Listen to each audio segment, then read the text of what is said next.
You guys are still muted. I didn't know if it started. So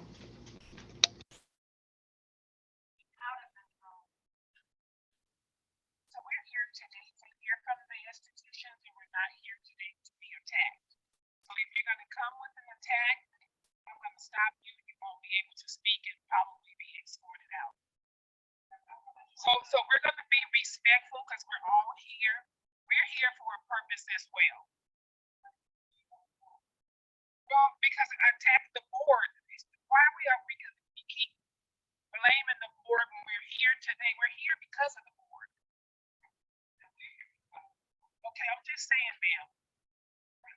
The statements will not be attacking the board. Okay, whatever that may be, we're not going to attack the board. We're here to hear so that we can hear the scope of work. We're here to hear the scope of work. That's what we're here for.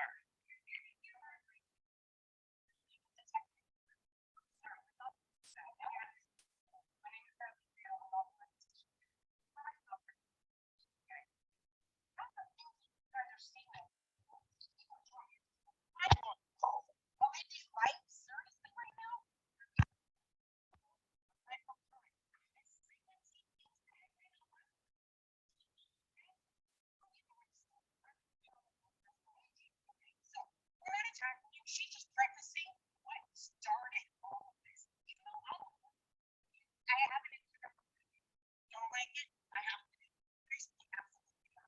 I found out through my call. What? Facebook? What? I can't. So that's just talking how this all started. And yes, Facebook us find all this out. That's what we're here to try to do. We can hear the scope of work that the institutions are performing, and we can move forward. But if we're going to keep talking about how this happened, like we're not going to get anywhere because it said it has happened. Yes, we. So you know. So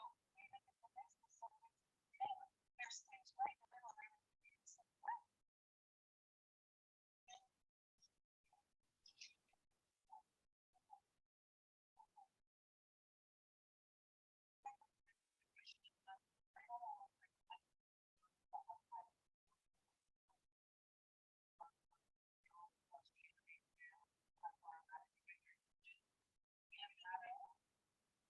I don't know what that's.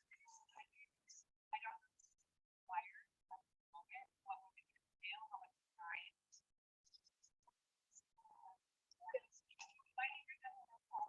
I did, you know,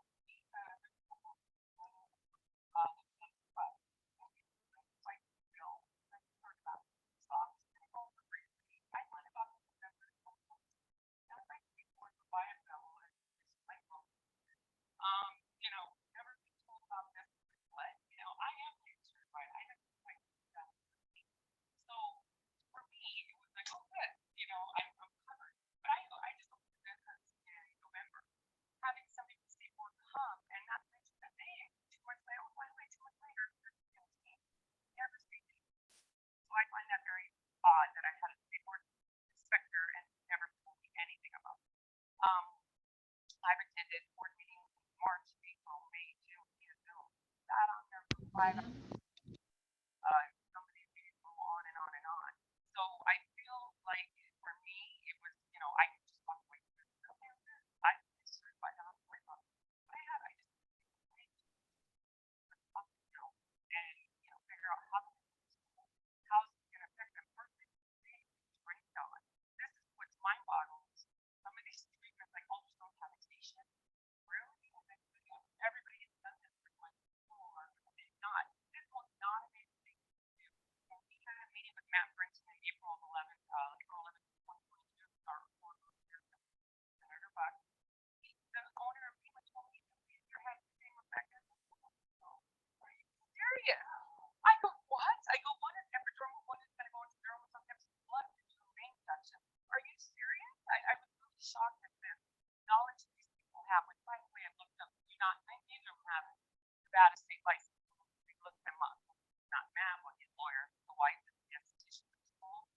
not even certified or licensed or anything in Nevada. Maybe she in Utah. I'm not too sure about that.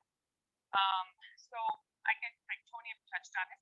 Attack us women, women that work hard. Have been in this business. I've been in cosmetology in Nevada since 1989. I started at a very young age. I'm also certified laser tech. I'm also licensed in Arizona and now in Memphis. As an event license holder, I feel like support have the right clue to talk about. You have no idea what it is to be a laser tech. So say you go to school tomorrow and you still don't have the experience I have. Okay. So you guys come at people that put the time in. I chose to go to school. This is what I wanted to do. And I chose to do it as an esthetician wanting to learn hair removal. That's primarily where I went. So what you force these women to do is better never going to use. I know the girls that I that work with here, well, I have to do no one for hydration. What? What does a hydration have to do with the laser? Nothing. Those are two different modalities. Not to mention that Matt Brenton brought up in one of the meetings. I go through all this. He worked hours. I spent hours, months of this office dealing with this. I feel like I'm seeing them because I've been in this so long. I'm 34 years in the game already. I still feel like there's so many women that don't even know about it now, which is so shocking because standing outside as many institutions that we have in Nevada. So my thing is that he mentioned businesses like MERS, Candela, Allergen. I work with the top doctor, Jay Woodford for 3 years here in Las Vegas. I work with him. These companies sell injections, Botox, fillers, they sell lasers. Okay, unless you're laser certified, you've never been told we can do these things. So why even bring that up? He was bringing up the fact that Nevada has the fastest growing institutions in the United States, which we do, and the fact that this is the most profitable in the Botox has nothing to do with that. So it just shows me that they just don't have a clue what's really going on. They're further pushing their agenda for their school, right? This is what this is all about. So this is why it just, makes me a little crazy here. The narrative for them is just control. Matt Brick wants to do this face to face, cookie cutter this all over the place. He plans to go in Arizona, which I'm currently fighting over there now because I'm licensed over there too. I have an AC for graduating August with her esthetician license. We crap over there. And she just spent $15,000 to go to school. I think it's a shame that this is happening and you will allow Matt Brick to do it and just do narrative, which is crazy to me. Again, not really knowledgeable on things. Why the esthetician had no idea that the chemical thermal is really, I mean, insanity. So this is just like I said, the things like ultrasound cavitation, body treatments, and then on your actual scope of practice, you have on here body treatments, but then you have ultrasound cavitation. You guys have there's gray areas where I need to have it like tightened up a little bit, like what is what here, because it's so confusing for us estheticians. I do perform these things. I am laser certified. I do all these things, and for my girls who come to me that work for me, they're confused too. And I'm like, well, heck, I wish I could answer you, but I don't. I've attended all the last 4 or 5 state board meetings, never to get cancer. I'm also a cosmetologist, so I have to carry 2 licenses now. I feel like I'm getting punished, so I have to pay for my state board license and I have to pay for my advanced license. That's not, and on top of that, my salon license I pay for a year. So again, I feel like I'm getting double whammy here. The state board is not clarified this number. And not to mention the cost of a medical director. Okay, I had a medical director in Arizona, and this was years ago. They run about 500 a month to about 1,015 per modality. If you do 4 modalities, we're 4 modalities, which is what I do. I would have paid $4,000 a month at minimum just to have a doctor oversee my stuff, which is ridiculous for things like ultrasound cavitation. Now, are there things on it that require medical record? Absolutely. Laser, 100%. It's always been like that. This is why they didn't show you allow that break to come in the field. That ever wrong. Now, absolutely, that would be something I would want a medical record to see. So.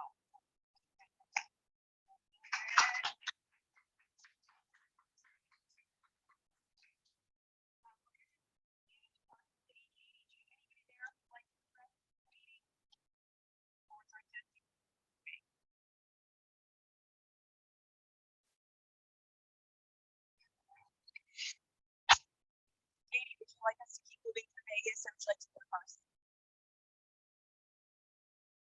That sounds a little wonky. It's being recorded, I promise. We'll keep going through Vegas then. Is there anybody else? Oh, Katie, is there anybody up there you'd like to speak? Yes. Can you guys hear us? Because we cannot hear you at all. We're trying with the speaker, but Okay. Okay, but you can hear us clearly? yes. Through the microphone, we can hear you. Okay, because I can hear you now. When you're like close to the mic, we can hear you. Maybe we'll give the speaker the box then going forward. Yeah. Okay. That works. Thank you.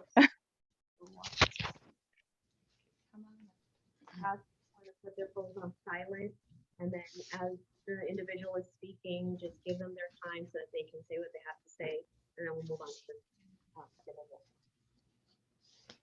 Hi, this is Bonnie Schultz from International Academy of Style, and I just have a couple of questions. We're happy that you've changed some of the criteria. The advanced aesthetic portion of the aesthetics education now, is that going to be an additional 300 hours?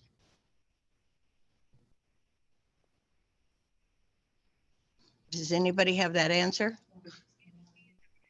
Program for someone who's never been licensed. Licensing esthetician goes back to school.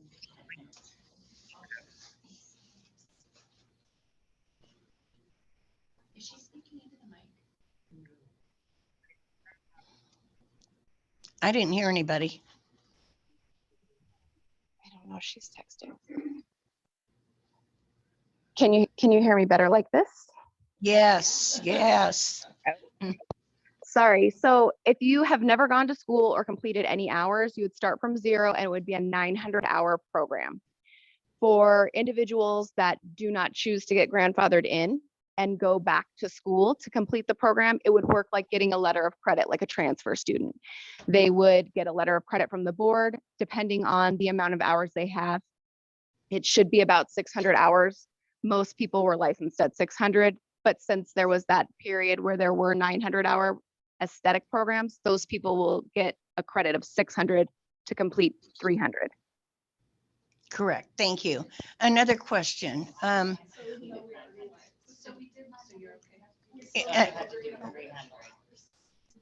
Okay. I have another. Okay, ladies, everybody have their turn. I have another question. So that you guys We've been can, teaching galvanic current for 24 years. Now, all of a sudden, it's in the advanced category. I don't understand.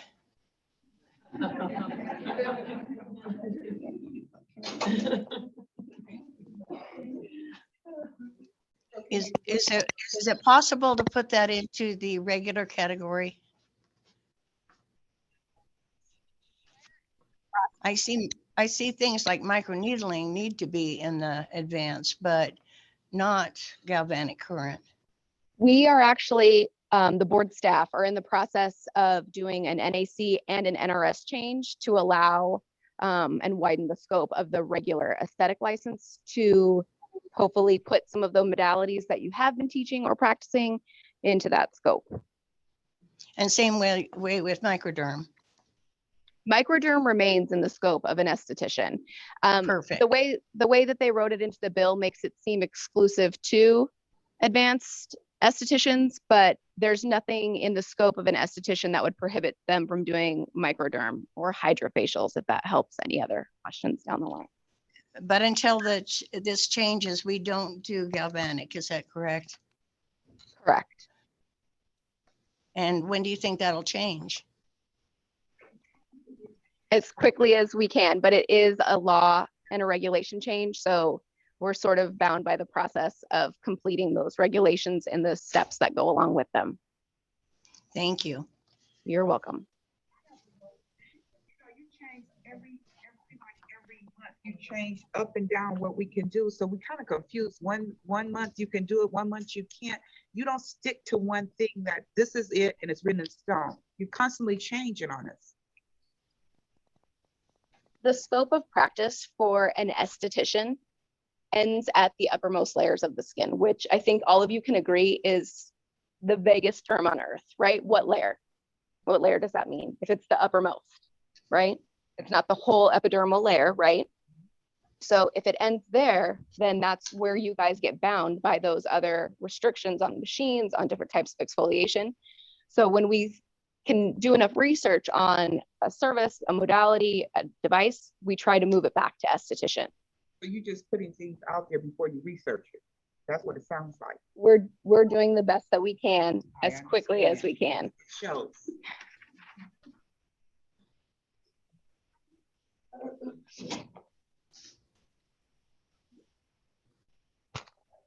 Yeah. My name's Tisha Johnson. I've been an esthetician for 7 years, and fresh out of school, I rented at a med spa and got all of my certifications and training there in like microneedling and cavitation and radio frequency. That's like 2/3 of my menu. I'm also a licensed massage therapist of 24 years. So now there's body treatments that cross in, like I do post-op lymphatic drainage, and it includes cavitation and radio frequency. Well, that could fall under my massage license. So maybe that's not regulated by estheticians, because I know a ton of massage therapists out there doing those treatments as well under their massage license. They're teaching classes on body contouring and stuff, and they're a massage therapist. So with the dual licensing, I'm just so confused. And I did take the 900-hour program at school, and I've been in medical spas and medical centers. I'm renting in a doctor's office now. So I'm just confused at, am I grandfathered in? I should be. Or am I not? Like, am I going to have to go back to school to pay $4,200 for something I've been doing for 7 years? Do I have to remove half of my menu off of my website? Or do I have to crush some of my treatments in as a massage therapist for body contouring? Or I'm just very confused about all of that. So people who took the 900-hour program, are we required to do the additional training then? Yes.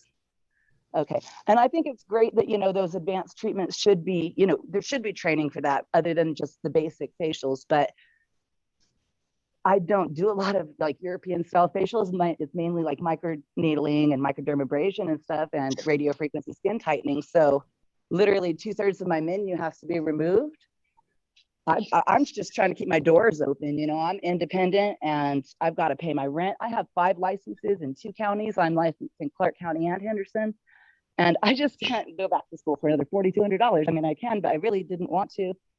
I should have went forward with applying for the job to teach the advanced aesthetics program at Euphoria. Maybe I'll go back and apply for that again. That'll grandfather me in, right? But like, I'm serious.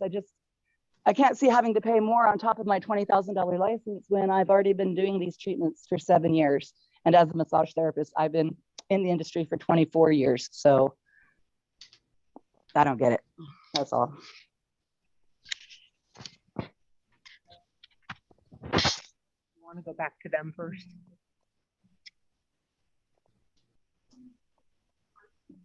Anybody here want to say anything? Please step up to the mic. We're going to have someone from Reno come up. Hello, my name is Brandy, and I have just a couple questions. So do we need to carry both a regular esthetician's license and an advanced license? That's my first question. My second question is, if we want to make any changes, not us personally, but if we need to, if we have any concerns about these new changes, what is the most effective way to contact the board and write our concerns? Oh, and I have one other question. When you guys do come in for checking for the advanced esthetician's license, say we're doing some services under that license. I know that you guys do not govern doctors. So for those of us who do have a medical director, what are you going to be looking for exactly, like charting wise and things like that? So that I just want to make sure that we can be comply completely. So for your first question, and can you hear me actually before I get too far? Yes, we can hear you. Okay. So for your first question, no, you do not need to carry both licenses. If you wish to, you can let your esthetician license lapse because the scope of an esthetician falls into the scope of an advanced esthetician. For your second question about what, where to send your concerns, if you want to email them to inspection@nvcosmo.com, we will note them and let you know that they have been received. And then for your third question, in regards to the medical director, we are simply looking for a completed notarized collaboration form on file. If you have a medical director, you'll want to have that completed and on file with us. It goes on the individual advanced esthetician and not on the establishment. It's a form that needs to be notarized by the advanced esthetician and the healthcare provider, and you can mail it in through the paper mail, scan it in, and email it to us. The information's on the form itself. Okay, and we can find that form on the state board Correct. website? Correct. Okay. What I was talking about is when we're treating clients We under the don't- doctor's supervision. We Are don't you require gonna, anything. you don't Sorry. require anything? Okay. Nope, Sorry. sorry to cut you off, but no, we don't require anything beyond that you have agreed to be in that collaborative relationship with the doctor. How you chart your patients, as you said, is at your discretion. Really, that form is just indicating that that person's allowed to supervise you and knows the rules about the 60 miles or 60 minutes. Okay, thank you.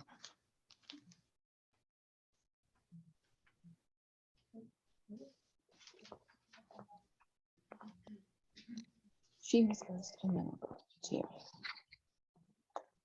I need to hold it really close to my face. Okay. Good morning, everyone. I probably feel like should I stand up? I don't know. I can't, I don't know if I can do both at the same time, because I wrote it down. I put it on paper because I wanted to time it for 3 minutes because I knew we only had 3 minutes. So I want to just read it. Good morning, everyone. Thank you to the board for calling this special meeting. I serve on the Nevada State Board of Massage Therapy as the vice chair. So I know how hard it is to be sitting on that side. So thank you for listening. I'm the vice president of Spa Fitness Beauty for Canyon Ranch. We opened the Canyon Ranch property in 1999. That's just one of the spas I oversee for the company. So Canyon Ranch is the world's largest day spa in Las Vegas. We employ the most providers of anyone. So Jennifer Lynn is here, and she is the chair of our Las Vegas Spa Association board as well. So many boards here, isn't there? So many boards, friends. And so I know she'll speak on behalf of our strip properties, because we obviously have a lot to say.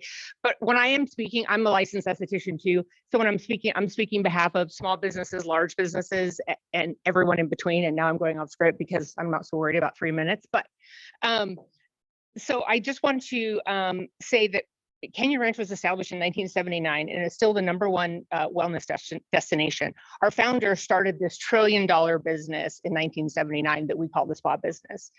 Our company is comprised of doctors, legal counsel, and our 17th U.S. Surgeon General of the United States is our chief medical officer. So we're science-based, and we pride ourselves on being committed to safety and performing science-based treatments at our wellness resorts, our spas, and our medical facilities, excluding the type of technology that we're talking about in the bill, in Bill 291, I think would be detrimental to our colleagues and our guests. Vegas is the spa capital of the world, and our guests seek results-driven facials and treatments. They look to us for the latest and greatest in technologies. These devices used in services that are being excluded in Bill 291 are units that can be purchased online, guys, and used by people that are not licensed professionals, right? They're just everyday me and you buying them online and using them. So, and they're also FDA approved. We don't use any devices in any of our spas that are not FDA approved. That's the other thing. And so I do not understand why we would require an esthetician to get an advanced license on home care devices used in services and spas. In the past 12 months, and I know this is public, and so I hope that this is respected when I talk about numbers here, but we've performed over 1,700 services just in the past 12 months that would include one of these devices in the spa, which is about $500,000 in revenue. And the team sorry. And the team, are you timing me? Sorry. And the team is, I'm almost done. And the team gets about half of that revenue. So when I look around at all these faces in the room, I just think about what a tremendous impact that has on our economy. And our economy is in a bit of a state right now where we don't really know where it's going, right? So I worry that when people come to us because they're looking for the most advanced treatments and they know that the spa and even our locals look for these advanced treatments, that we're really going to be taking a lot of revenue from our people. And that's really why I'm here, because I'm not concerned about our business. We do a lot of other things besides aesthetics businesses, and we know that massage is a huge piece of what our business is, but this is going to be detrimental to, I think, what has finally aesthetics has become such a great thing for people and more, more every day. So, most of our estheticians have been employed with us since we've opened in 1999. So, and some have more than 23 years experience because they came from other properties. So to ask them to spend $4,000 to get an advanced license for services that they've been performing over 20 years, I think is a bit unjust. I think we need to take care of the bad actors and deal with them on a case-by-case basis. Lastly, I've spoke to many other professionals regarding the bill, and there seems to be a lot of gray area around the language. Owners and operators have been having huge issues getting clarity in the answers to the questions surrounding Bill 291. So any clarity around the language would be helpful. And thank you guys again. Thanks to the board for your attention. Thank you. Sorry.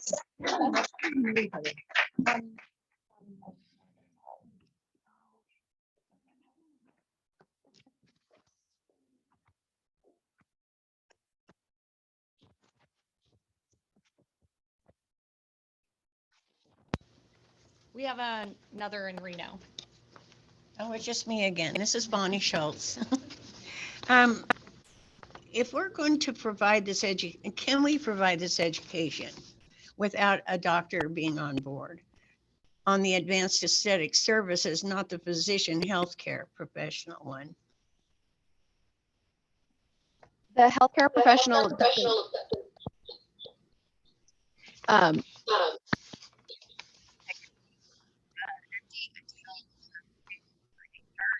but the schools that I can't hear you.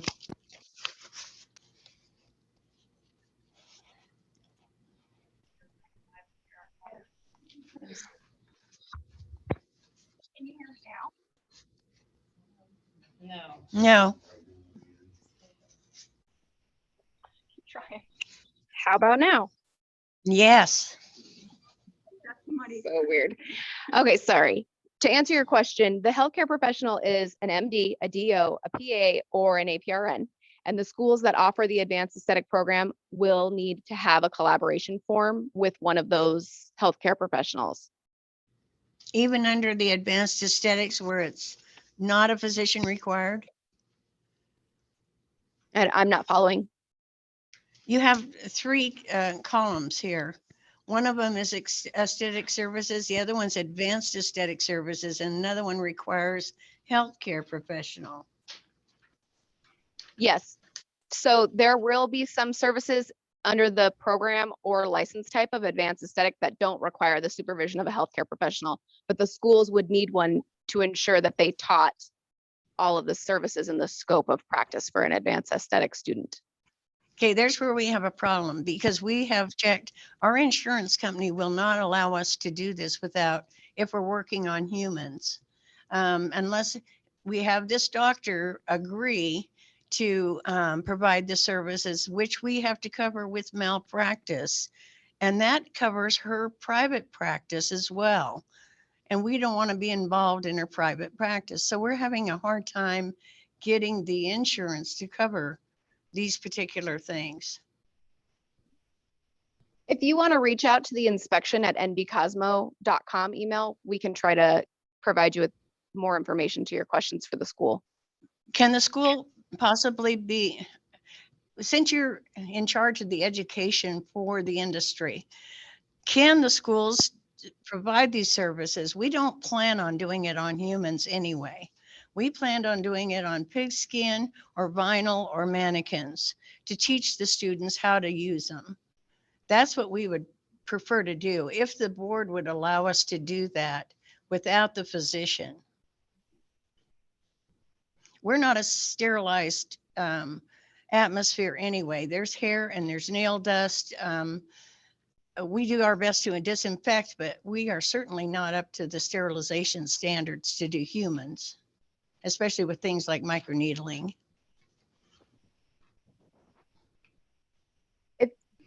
If you want to just reach out to that email and then we can send you over some information. Okay. Right.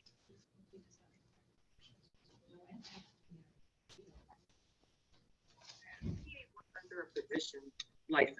So that means you would have to have the physician that sees over the PA to see over you. There's no way the PA can sign for you on their own because they don't even have their own license. They For- can't. For your purposes, they sure can. That would be an issue they for the can. PA and the medical board. That's not in our purview. Okay, so they can, but that's on them to figure It's out what for- the issue is 100%. with their doctor. If you don't mind, she's had her hand up for a while.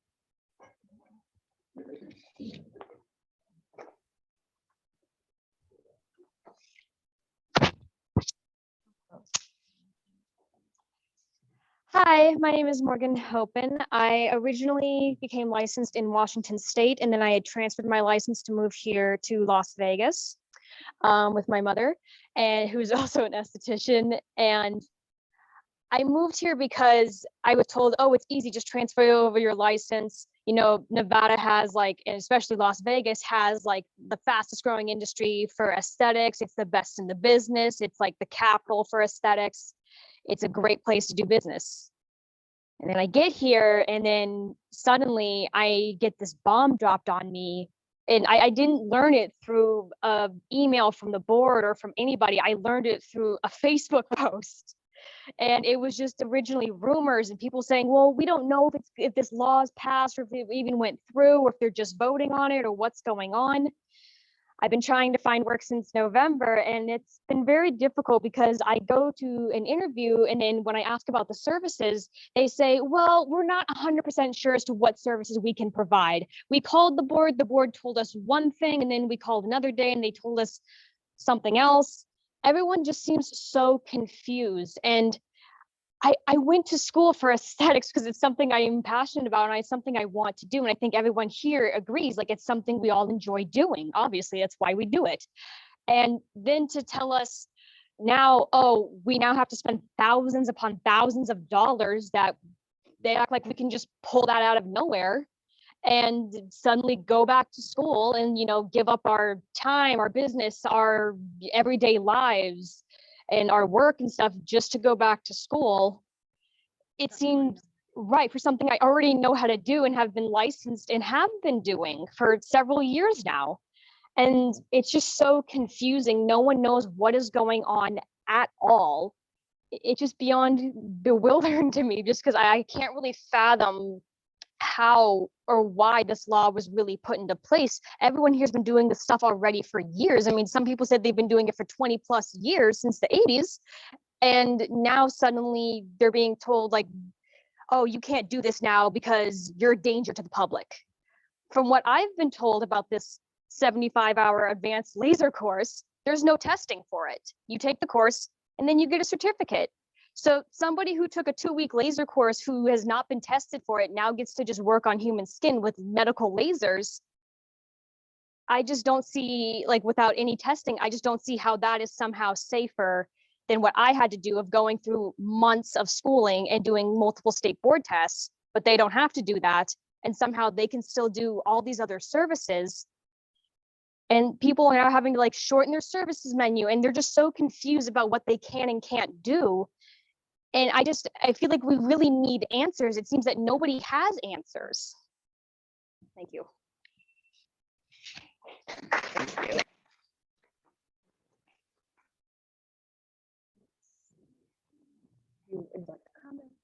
It's a question. Well, I just want to understand all the certifications. I don't mean anything anymore. Hello from Reno. My name is Nyla Allen, and I own 2 day spas and a medical spa here in Reno.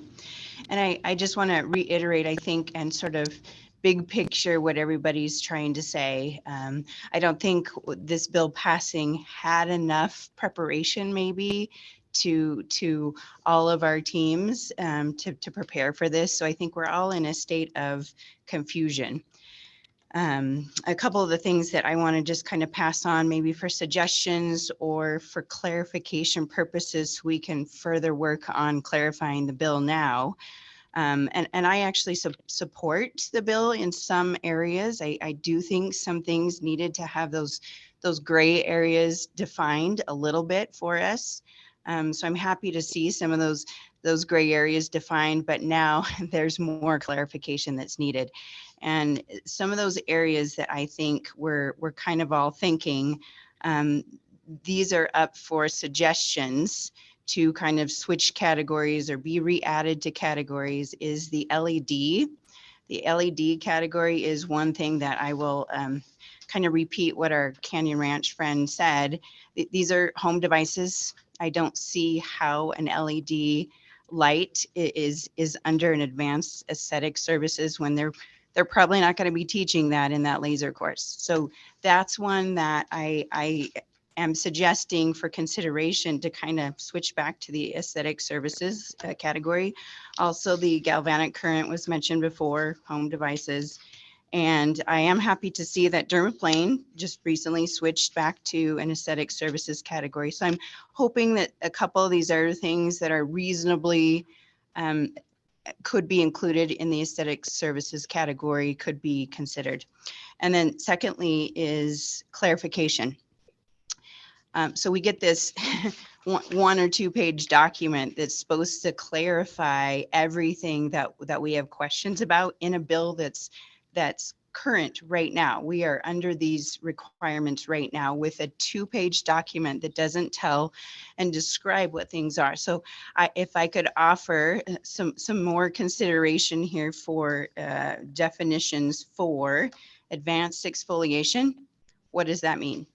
Peels, what level of peels, what % of peels, what kind of advanced exfoliation does that include? We need more clarification. If we're being held to these strict standards today, we need some clarification today on what that means. Another one is skin contouring versus definition of cool sculpting. We know what that is, but there's several variations of what that could be. What is skin contouring, and where do cryofacial devices fit into all of those categories? It's not listed here at all. There's several. So those are just kind of big picture things for us to think about moving forward, and just clarification so we could really be prepared to do what we love to do. Thank you.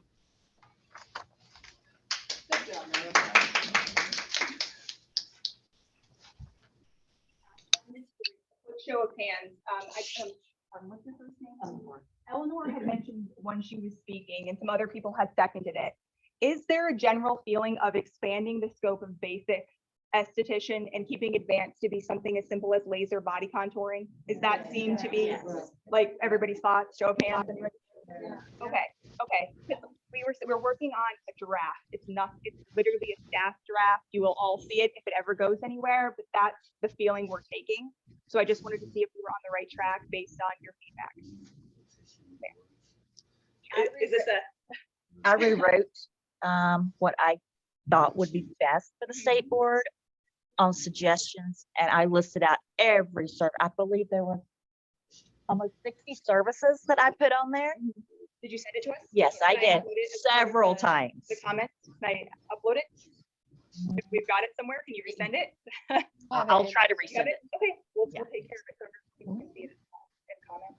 And those devices and services that you guys have written out by name, we are trying to incorporate, but just bear in mind, we can't list rotary brush LED in the law because technology will change. It has to be in the scope. Like right now, that scope ends at the uppermost layers, and you can't do anything that affects a structure beyond that. You can't contract a muscle. You can't apply electricity for the sole purpose of contracting a muscle, which is another reason why galvanic is out. So things like that are what we're trying to modify to widen the scope. We're definitely trying to make aesthetics big for sure. So rest assured we're working on that. Do this first, and then I'll come back around. So I need to confirm that The estheticians have until 2023 to get grandfathered in. However, it said in that first Q&A that I pulled off the website that until they get grandfathered in, they're actually not allowed to use lasers. Right, until you have the license type, it would be unlicensed activities, so you shouldn't be performing. How, I can't, my brain just exploded.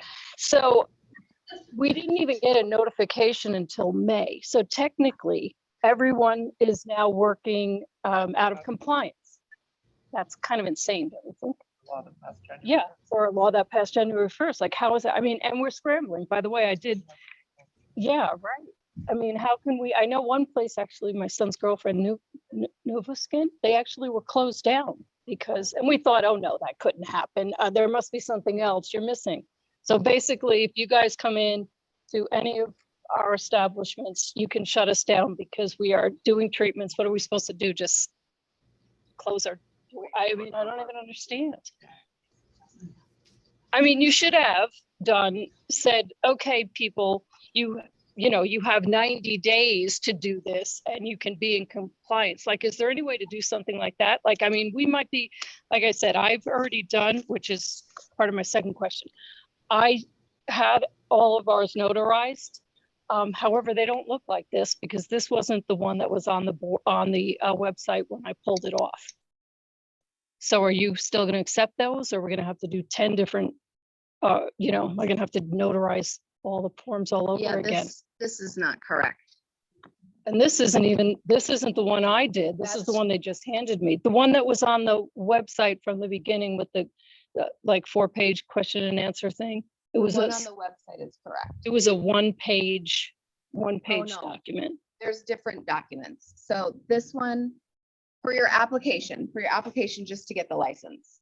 No, not the application, just the notarized form to say that the estheticians have worked under 150 yes, hours. correct. That one that's on the website is for the application process.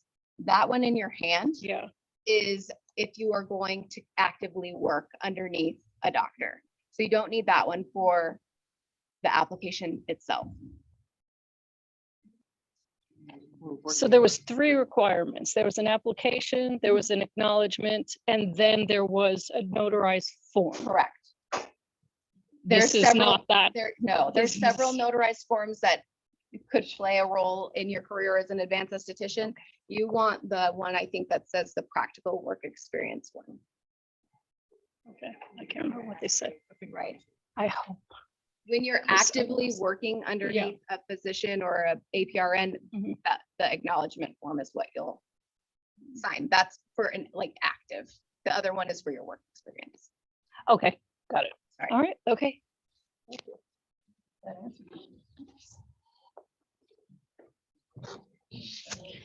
Hello, everyone. So correct, Nova Skin did shut down. We shut down on our own for a week to make sure that all of our estheticians, we employ over 40 estheticians. And so to make sure our estheticians were getting their advanced license, that has been a process. Now we're running into another issue where what we call our BCs, our sales estheticians, they can't perform any of the first-time visitor services, not the laser or anything like that, because we have 2 sides of the house. So we can't hire anyone under what is currently going on. So what I would suggest also, the galvanic current, we have a handheld device. They use it at home. And matter of fact, I have the lipo at home. I have that machine at home that I spent and can do it on myself, and it's not that bad. The advanced exfoliation, microcurrent, LED, that's important for our BCs to actually perform their job. That is important and what we need to have happen. What the young lady was talking about, the affidavit, the collaboration, we spent over $1,500 to get the notary to come, to get everybody, to get all this documentation into the board. That was a bit much.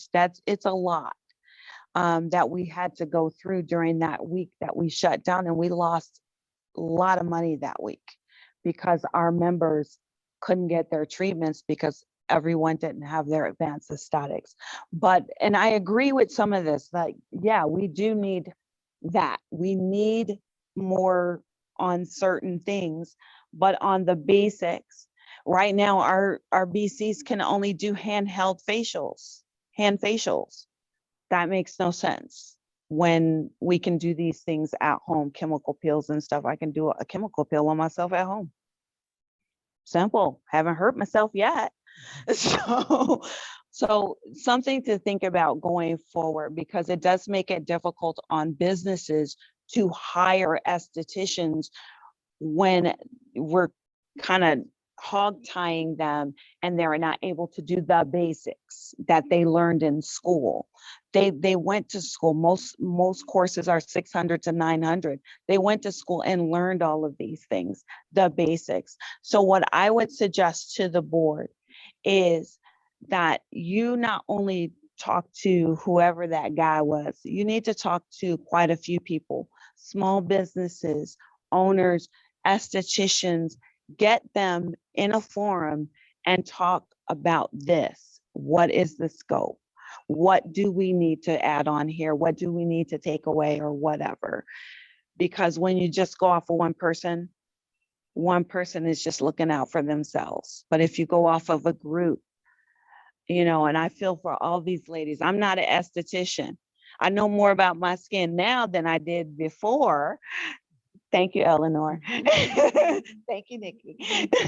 But the way that you guys did this, even the businesses had no notification, you know, and I get it. Sometimes things happen in law fast, quick, but we had no notification that we even needed an advanced aesthetic license. So if you have a business, you also need an advanced aesthetic license. That's something we needed to know. Every licensed carrier should know. You guys need to please send out a communication to any esthetician that is on your books. This is what you need to know.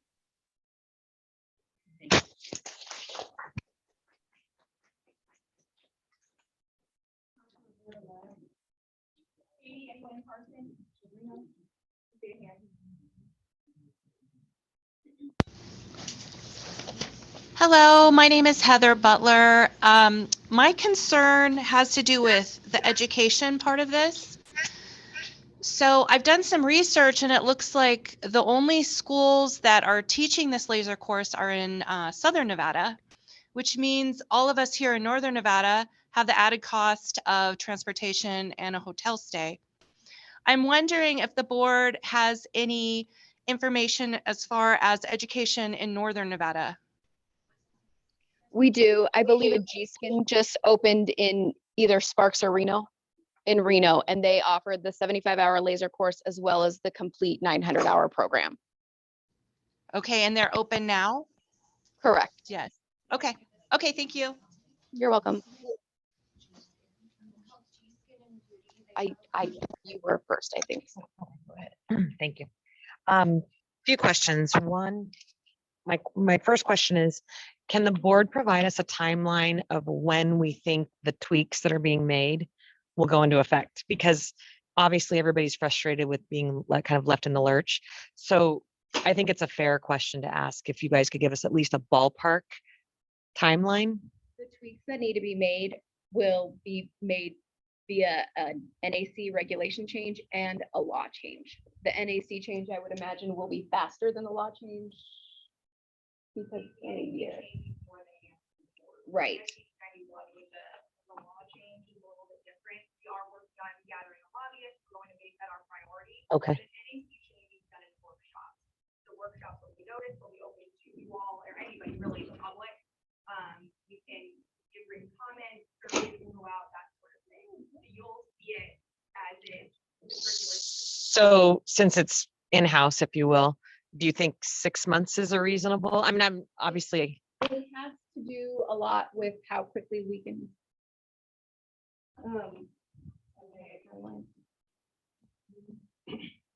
So roughly with me, I don't wanna just hold on and like the 6 month part because a lot of it is is the board taking your requested concerns? We're having to look through not just the comments that are in here, but also the comments that we can show up.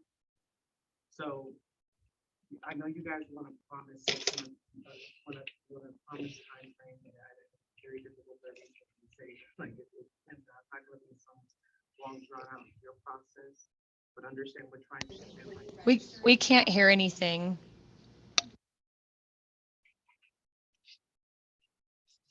You don't hear me now? No.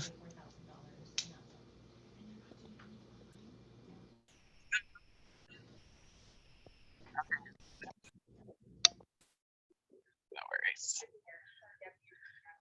Okay. Can you guys hear me now? Yes. So what I was just saying, because the question was posed as to what is the time frame that we're looking at in respect to the regulation through the NAC changes. And so what I was mentioning was the fact that a lot of what we're doing right now in this meeting, as well as will be the follow-up, as well as reviewing the comments, would be information gathering. And so the question that was posed was, what is the time frame that we're looking at? Are we looking at 6 months, longer, whichever? There, I mean, we could say that we have a goal that's relative within that time frame of a 6-month time frame, but it's all about doing it right the first time. And so I understand that a lot of members here are disgruntled, are frustrated, and so we're just trying to get it right to make sure we take every concern into play. So we have a goal in mind of that, but at the same notion, we don't want to give you that, and then there's more issues down the road that we didn't consider because we wanted to rush out the process. So I mean, I know it's not the ideal, like, hey, this is the deadline that we're giving with that, but when it comes to quality and what we're trying to do for not just giving clarity for the licensees, but also towards members of the public, I can't give a rushed out deadline. But that's a deadline, so to speak, that's like an ideal time frame. Say that again.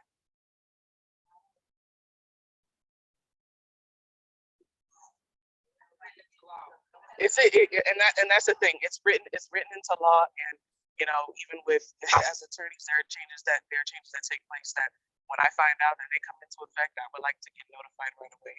But it doesn't always happen that way. But once it's in law, that's set in stone.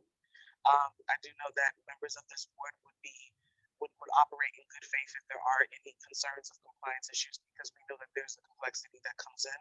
So give the board some grace on that.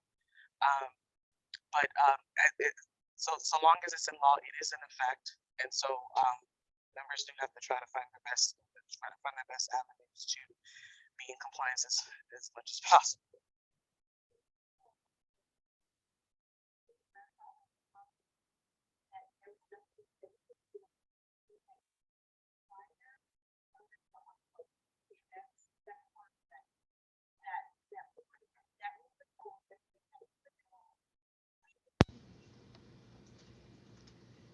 We can't hear again.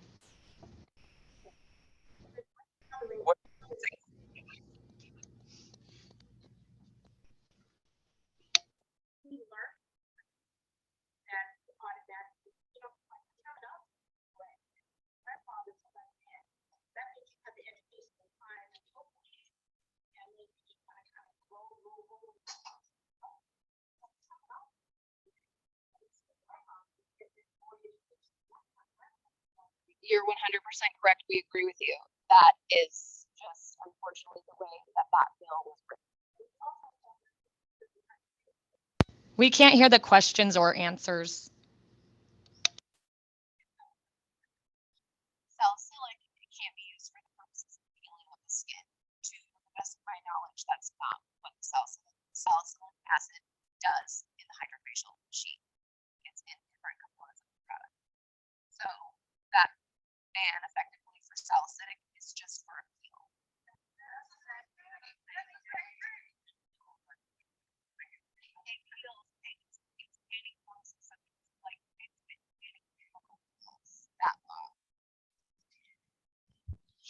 And then to answer your question, sorry.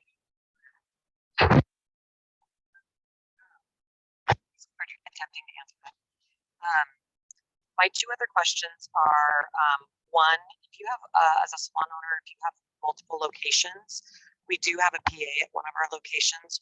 Would her license cover multiple locations within the same building? It doesn't follow a location, it follows a person. So if your PA signs on, like, for example, Okay. whether you're here, there, or there, it follows you as a person, not the establishment. Perfect, thank you. And then my um, this is a silly question, but can we get a promise or a vow that at the very, very minimum, the board communicates via email? Because to me, it's the world's most simple thing. And I don't think it's too much to ask. And that's the one thing, just living in modern age, that I can't wrap my brain around, that a simple email. Because I get an email if we have a fire inspection. Okay. Was it just an antiquated system and you literally had a person in an office that didn't send an email? Okay. To answer your first question, anyone Can rest. we, oh, there we go. Now we can hear. We just haven't heard any of the responses. Most of the verbiage for the law change and the NAC change has already been written to include almost every concern that's been addressed. We have a law review committee in July on that board meeting, so we've already started this process. We just need to keep it going. I think you've had yours up for a minute, and then I'll come to you. Thank you. Thank you to the board for putting this together. I know sometimes this probably might feel like a thankless job, but we appreciate everything you do. Thank you, Deirdre. My name is Jennifer Lynn. I'm the director at the Fountain Blue. But I'm also the Las Vegas Spa Association board chairperson. So I represent we have over 1,000 treatment rooms here in Las Vegas that are on the Strip, and I know a lot of this is local representation as well. So I'm here as the voice for the Strip property, and I think I echo a lot of the things that have been said already, and especially as it relates to consumer products that they can get right online. We need to reevaluate that. But the three biggest things that I'm hearing today, and this is, listen, you're our taxpayers at work, or our tax dollars at work, right? So you're here representing us in many different ways, whether it's through a cost of our licenses or just our tax dollars. And so there is an obligation to make sure that you're listening. And there's three things that came out of this that I'm hearing. Number one is, let's look at better communication so that people feel very informed. Let's also look at collaboration. There needs to be, with better communication, I think you'll get the feedback in a more timely manner. The fact that there were laws passed under all of our noses and none of us understood, not even my legal counsels on the properties that I've worked at. So collaboration is really important. And then the clarification that came up as well about defining what these are, the skin tightening and those different types of vague lists in here, those all really need to be defined. And I think if we can continue to move forward through this communication and collaboration and clarification, we can all get to a great place that we all want to have practices and businesses that operate, that keep our guests safe, and that continue to elevate our businesses and our community and our guests and our locals and everything. So thank you very much.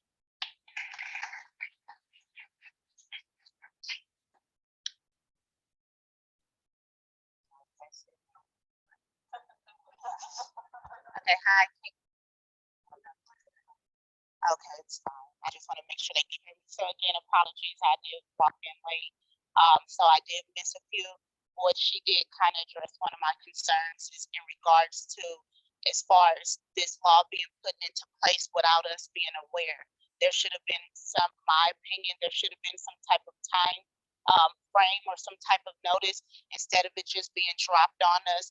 Due to me being a local, a small business owner here, a lot of us invested just into our craft. This is our livelihood. I'm not saying that you personally wanted to put us out of business, but it's really frustrating, as she stated, we are taxpayers, we are citizens, and we are having to close our doors to our clients and our customers.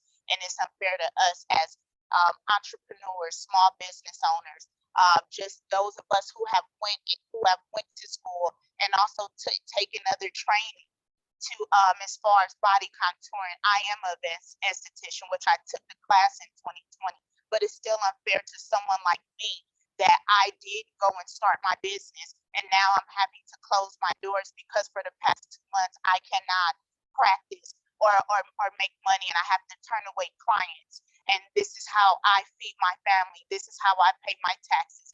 This is how every 6 months when a board of taxation, so it's very frustrating. And I do appreciate you guys putting this on for us. But again, I'm a small business owner, and we have leases. This is our livelihood. We went to school. I'm under the 900 hours. I went and took the 75-hour laser course back in, I think when it was only 60 hours or 50 hours with Nima. But it's unfair to those. Luckily, I took it in 2020. But those who were unaware, and me, I've been having my business over a year. I've never received the email stating saying, hey, this is what's going to happen in the next 6 months. There was no time frame when a new law come into place, just like there's is rallying now. We all have to go and vote on that. And I think it's unfair to us that those of us who have invested into our crafts, that now that it just happened in a drop of a dime. So to me, it is unfair. I know many of you feel the same way, that it is unfair to you as well, because no one wants to go and invest 900 hours of no pay, and then you go and pay thousands of dollars for another certification, even if it was a few $100s. This is our time. We're paying money in order for us to make money, and then the drop of a dime is, oh, well, this is the law. It's unfair to us, because we pay every year, with every 2 years for our licenses. So I think it was unfair to us that this was not, no one told us.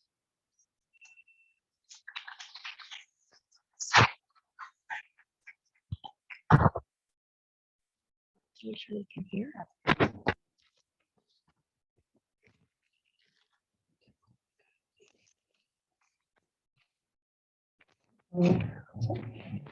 I just want to make sure they can hear. I'm here kind of representing, so I'm the owner of Salon Suites, my Pink Hair Salon Suites and my Suite Boutique. So I'm here kind of representing like salon suite renters who are stuck in leases. I feel like I've heard a lot of different things. To be honest with you guys, when I opened up our Northwest Med Spa location, that I was going through my licensing as a salon establishment owner, I knew 2 years ago that I was going to need a medical director and that this was going to happen. So, but I also was in the process of opening up locations to where I did my research and I knew this was going to happen. All of my renters that are with me that are renting suites, I told them, if you're doing these services, just know you are in a lease, but I don't know when. At some point, either the medical board or state board will come in. I do feel, just from being a cosmetology and in the industry for 15 years, that there is a lot of areas where state board has no idea what some of these machines really do, to where I see a lot of estheticians nodding their head like, that's the same machine. That's the same thing. So I feel respectfully that state board needs to kind of figure out, what do these machines really do? And do a lot of them do the same things? And why are you separating them into different categories? Because these girls are educated and they have so many machines and so many different services and so many different chemical peels and things that a lot of them are falling under the same things. And for a couple of them, I even have an esthetician here where she's like, the LED lights, after a facial, they put LED lights. And I mean, nail techs use LED lights. These are, like somebody else said, these are things that are used at home. There's a lot of areas that I feel were kind of just overlooked when putting some of the laws. But I am going to be completely honest, which I've told a lot of my suite rentals, is my girls, I think this is good for our industry. I don't think this is a bad thing. I think regulating and having boards to regulate, if anything, boosts our industry up, because now we are held to standards to offer quality and not just anyone getting a certification, getting trained, and people doing it just anywhere. So I think this is a good thing for our industry. but I think that there's a lot of areas that state board kind of needs to figure out, because there's a lot of med spa things that state board has never been into. And all of a sudden you guys are kind of jumping the line onto med spa, and we can tell, you can see so many med spa professionals that are looking at you guys like, you guys have no idea what you guys are talking about with some of these services. So I think if you guys are going to pass a law, respectfully, it's very important to educate on the actual med spa services that are being offered that are making no sense what you guys are now requiring us to do. In regards to the grandfathering thing, I think that you guys should be a little bit more understanding with some of these people that have been doing these services for a long time. I think the law's great. I think it's great to have control and to have a board overlooking so that we can continue to grow as a billion-dollar industry. And if we all work together, it does help our industry a lot. But for people who are already doing these services, who have already been educated, who have been doing it for 10 plus years, where is your guys' compassion on the people who have already built this industry? Versus just, hey, guess what? And people have invested time, money there. I mean, my girls are locked into a 1-year suite lease. And so I think moving forward, these are great things. But what about now? What about the people that are working now, that did the education and that have been performing it safely?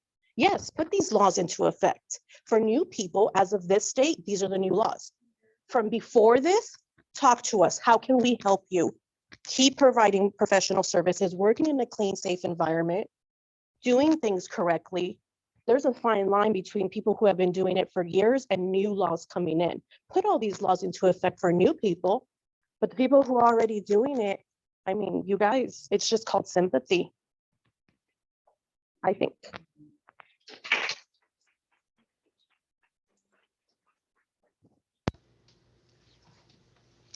Hi there. I just had a couple quick questions in regards to those of us who were required to do the 900 hours prior to the changing of school. Why now do we have to go back even though we already did the 900 hours versus those who did 600? I kind of think that's a little bit unfair. But my quick second question is, if I pay to take a 75-hour laser course and have to miss out on 2 weeks of work, I mean, we all know these things, but I don't really understand how that gives me the okay to still continue to do, you know, micro channeling or micro needling.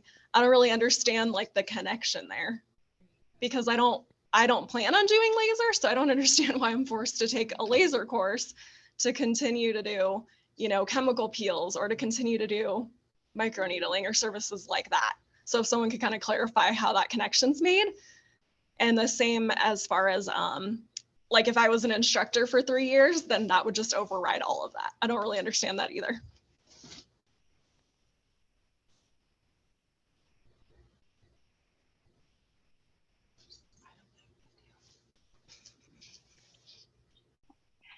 Can you hear me? Yeah. Okay, so for your first question, for any individual that completed a 900-hour program prior to the creation of this bill, they attended a 900-hour aesthetic program. This bill created a 900-hour advanced aesthetic program. So while there's areas of similarity or overlap, it's 2 separate programs. The 75-hour laser course and that 3 years of being an instructor to grandfather in, all of that was written into the bill. So that's just what we have to work with. Doesn't answer the question.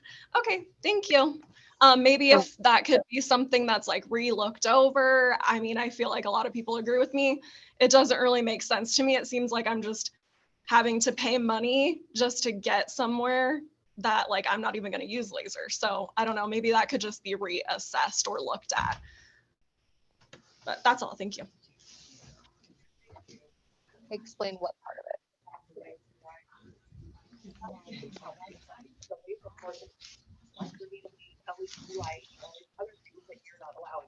So to answer that question, I might be making an assumption, but because it was written into the law that way, literally in the verbiage of SB 291, you have to take a 75-hour laser course. That's how you can get the license. That's the method they gave you to do those other services. If you read the amendments down the line. Originally, the 75-hour laser course was to be complemented, I think, with like 7 hours of microneedling and chemical peels and stuff, but it was chopped down through the amendment process. So we have to pay $3,500 NEMA because they're the only school right now. Well, I called a month ago. They were the only one. I put a $250 deposit down because I'm scared to not be able to do my services. And the only classes open is December. There's a couple more schools open now that are offering the program and then there's it was at one time the only school, and we are also working with many individuals who are licensed AEs, who work in licensed establishments, who have the supervision of a healthcare professional to offer the course. $250 deposit if you open other schools that are less expensive, because I was scared because I couldn't do any of the services that I've been doing because I don't have an advanced certification or advanced aesthetic license. So now you're opening up other schools that are less expensive, but now I'm locked in and I'm losing $250 of my hard-earned money because I was scared signing up to NEMA, basically. That's why we should have more time. Well, and I understand that, but we don't open the schools. It's on individuals to offer the program or offer the. But the state, that's school, if you were the only school here, that's unfair. In which, and again, like I said, I went back in 2020 and I paid for my lasers. But it's unfair to those who have not taken a laser course, so that's put into law. And NEMA's the only school here that is offering that. That is unfair to others. My other question is, Casey said, and I know because I've been to all the board meetings, Senator Bob, we work for us, so maybe this is going to behind that you guys perform. So when we go through these state boards, and this is several state boards, we go through our meetings, I have sat all of Matt Britton, old God, back to 2011. Okay, how long this man is trying to pass this bill. So hold on to your seats, ladies. It's going to take years for this bill to change. It took them years to get it here. So, and of course, we had to deal with COVID in the middle of that. So, with that being said, I realize this bill's not going to happen in a year. I highly doubt it. Now, amending it, hopefully you guys can do that. So this is what we were focused on. We're like, okay, we're not going to change the bill. It's already written in stone. A bill is a bill is a bill. It's going to stay there. Now, can we amend it? Can state board help us? Hopefully, that was the goal. That right? is okay, exactly so what we're trying to do. You do. Wonderful. I'm happy that you guys are working with us. Now, like her, like several other women here have already paid hundreds and thousands of dollars, and so now that bill's changed, so that money went down the drain. So this is what I'm talking about. Like things are changing so quickly. Somebody put $250 down in this school because they were scared. Oh, now we got a cheaper school. I know girls that worked for me that found a school for $1,800 to $2,000 to do it now. So now these girls are paying $4,000 when they could have paid cheaper. It's the sense that we're losing money every day because they can't do treatments. We have to pay money to go to school. And now you're telling us there's no financial aid for any of this. FYI, and NEMA doesn't offer anything. So here's the thing: you're making these girls pay and pay and pay, and then so something new opens up, and then in the licensing, and it's just like we're like being gouged every time. And just like when I went physically to state board to say, hey, I just opened up in November. Would you like kind of give me a little bit of money back from what that leftover license is? Oh no, you just got to pay another $250. What? I mean, even the D&D gives you a little credit on some of your old stuff. So this is where I'm kind of like, you guys are gouging us. And we're like, a lot of us are, some of us are single, some of us are married, have children, all walks of life here. And so the problem being is that everybody in here has a story. We all do. And who can afford to really have $4,000 laying around right now in this economy, gas prices, the time we take off work, how many hours I've lost.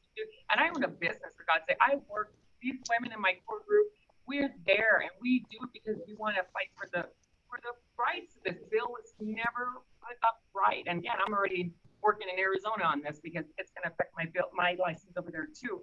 So point being is that the state board should have been, like I said, more forthcoming with it. So this wouldn't happen. Now you have poor women.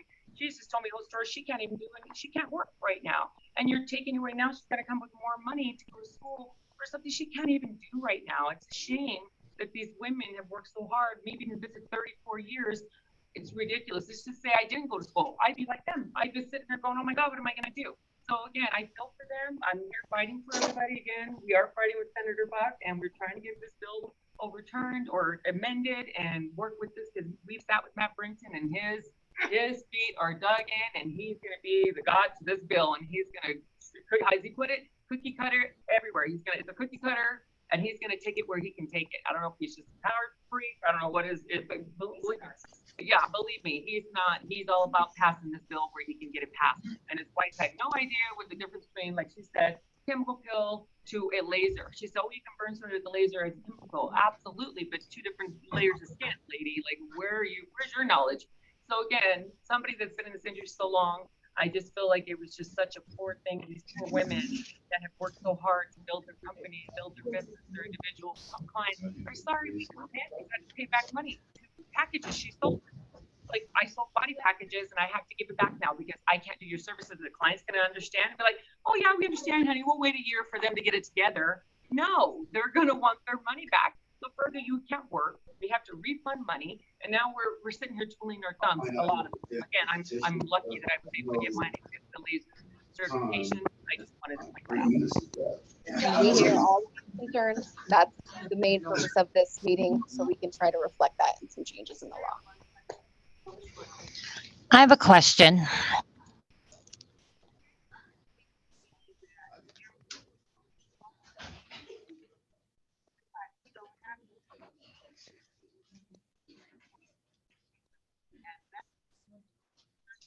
Yeah, someone's talking. We can't hear her.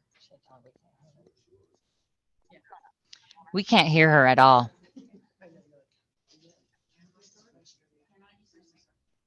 Yes.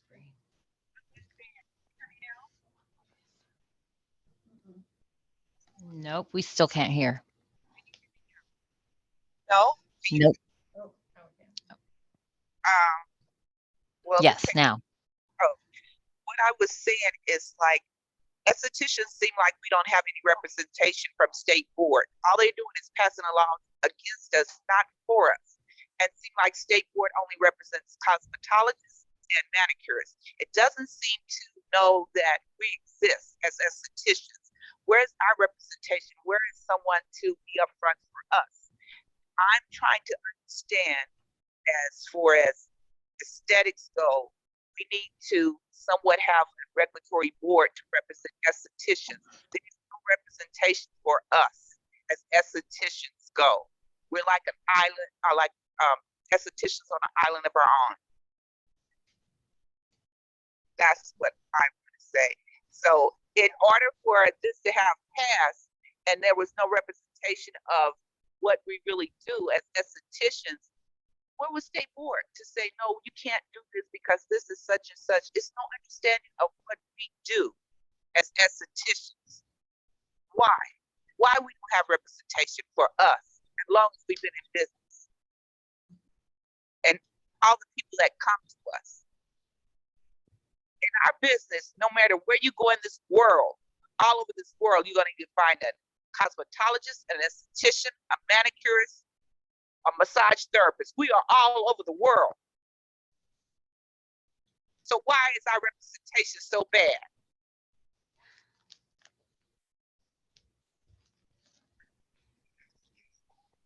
Can I ask a question? Hey, so I used to work at a plastic surgeon's. I was there for 10 years, and I'm just a little and I did run the laser. So when I worked for her, I worked under the doctor's license, not as an esthetician. So that was not an esthetician's license, even though I had my esthetician's license.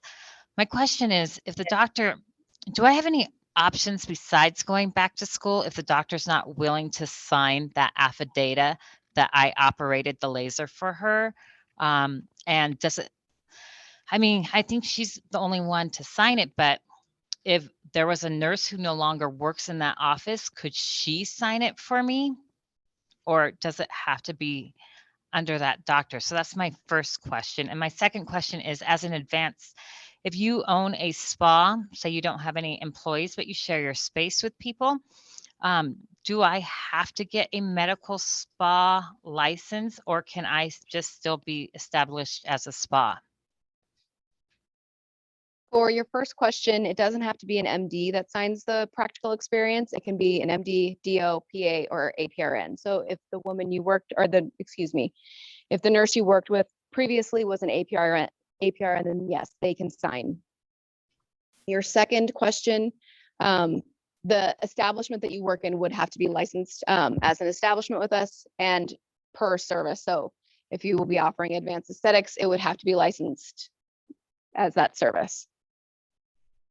Okay, so I'd have to license my spa then as advanced aesthetics if we were offering any of those. If anyone in my spa was offering it, even though they have their each own individual business license, is that correct? And they have their own individual business name, but they're just in that building.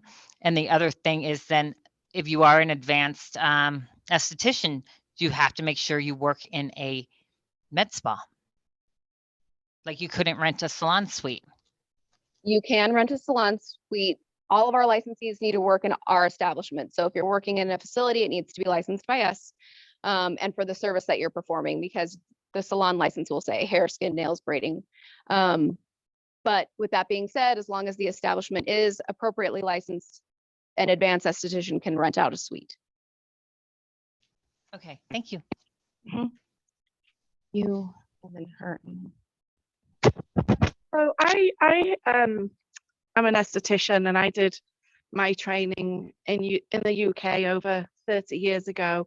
And so, you know, I have a lot of concerns that have already been brought up and I don't want to regurgitate them. I appreciate you being here and listening to us and hopefully can take action so that we can have some understanding.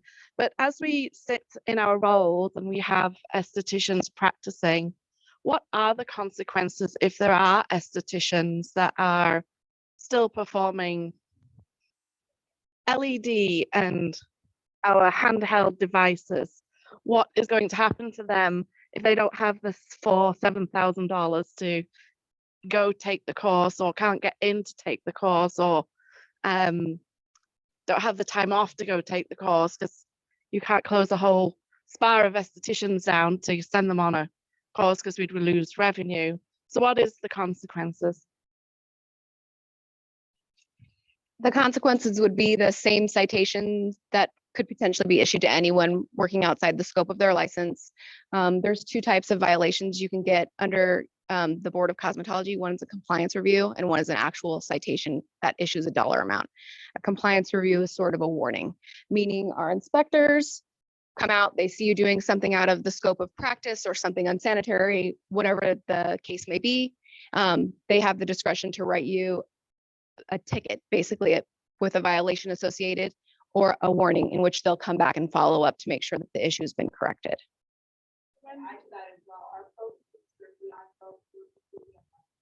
Correct. You're not gangbusters into your facilities for your exhibition. You know, we understand you're all working towards something, and I hope you understand we're trying to work towards middle with you.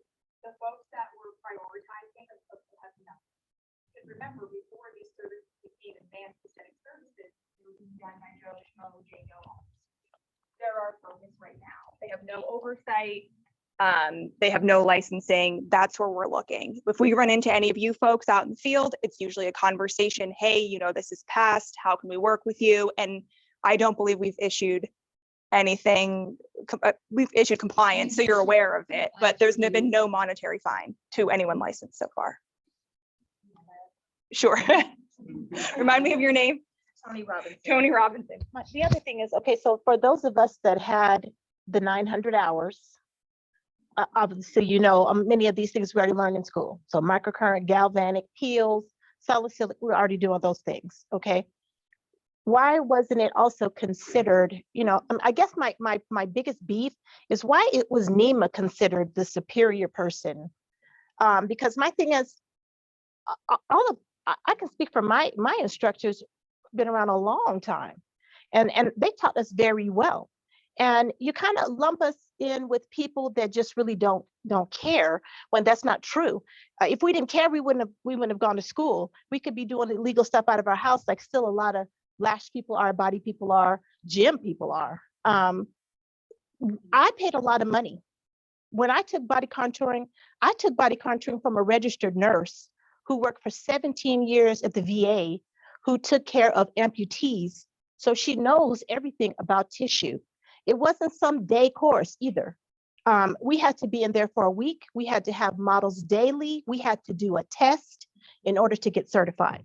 So we should have also been able to provide the information from who we got certified through, instead of just lump us in with uneducated people that are just wreaking havoc on people's bodies. With everything that I have paid for on just education alone, I'm probably well over $60,000 in. That's not including what I pay for machines. That's not including what I pay for product or what I pay for rent. So for all of the things that I have been certified in, I have a legitimate certification in. Those things should have been verified and taken into consideration instead of just lump us in with someone that's unknowledgeable, and then we're out here just working, reckless, unlicensed machines through the people that we're just getting online. No, a lot of us took the time to actually be with people hands on. And also, how can you state, if we learned to peel through a company and we got certified through that company, they're the ones that created it. For instance, Eleanor and I got trained with the man that actually created a microcurrent back in the 70s. And he is the one that actually trained us. Hannah actually manufactures his machine. So how can you tell me that he doesn't know, or that SkinScript doesn't know, or PCA doesn't know, or Glymed doesn't know, when they are the ones that have their own lab that are doing the creating of their products and teaching you hands-on with their rep? I mean, we have people that come in here to these shows that are literally here for 3 days, okay? And we have classes there. And now you're just saying that just doesn't count. When this is the actual company producing these things. Everybody's not going buying stuff off Alibaba. Some of us are really, really concerned, because you know what, you have to also consider, and I'm not trying to take over, but my thing is, if you're in a field where you're touching people, most of us are impacted people and we love people. So why would we want to be insured and get licensed just to go out and wound people? We love our clients. No, I'm just saying in general, how can it be like you guys really just listen to a bag of goods sold to you by one person that came into this state? I'm a native here. I've been here my whole life. I love my city. And you listen to one person come in here and plant some nonsense in your head to make you think that these rogue estheticians are out here wounding people with these machines unfit, because Matt Britton hasn't shown you one thing in writing. Matt Britton's a good talker. You let Nima come in here and sucker you is what you did, without actually asking the people that really have the knowledge and that really care. And that's, I think, what makes us so upset, because we get up every day to really do what we do the best. It's not just a money bag. We do it because we care. Yeah.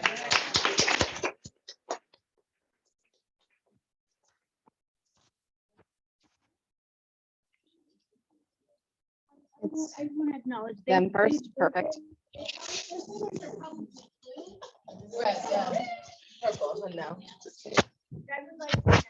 Thank you.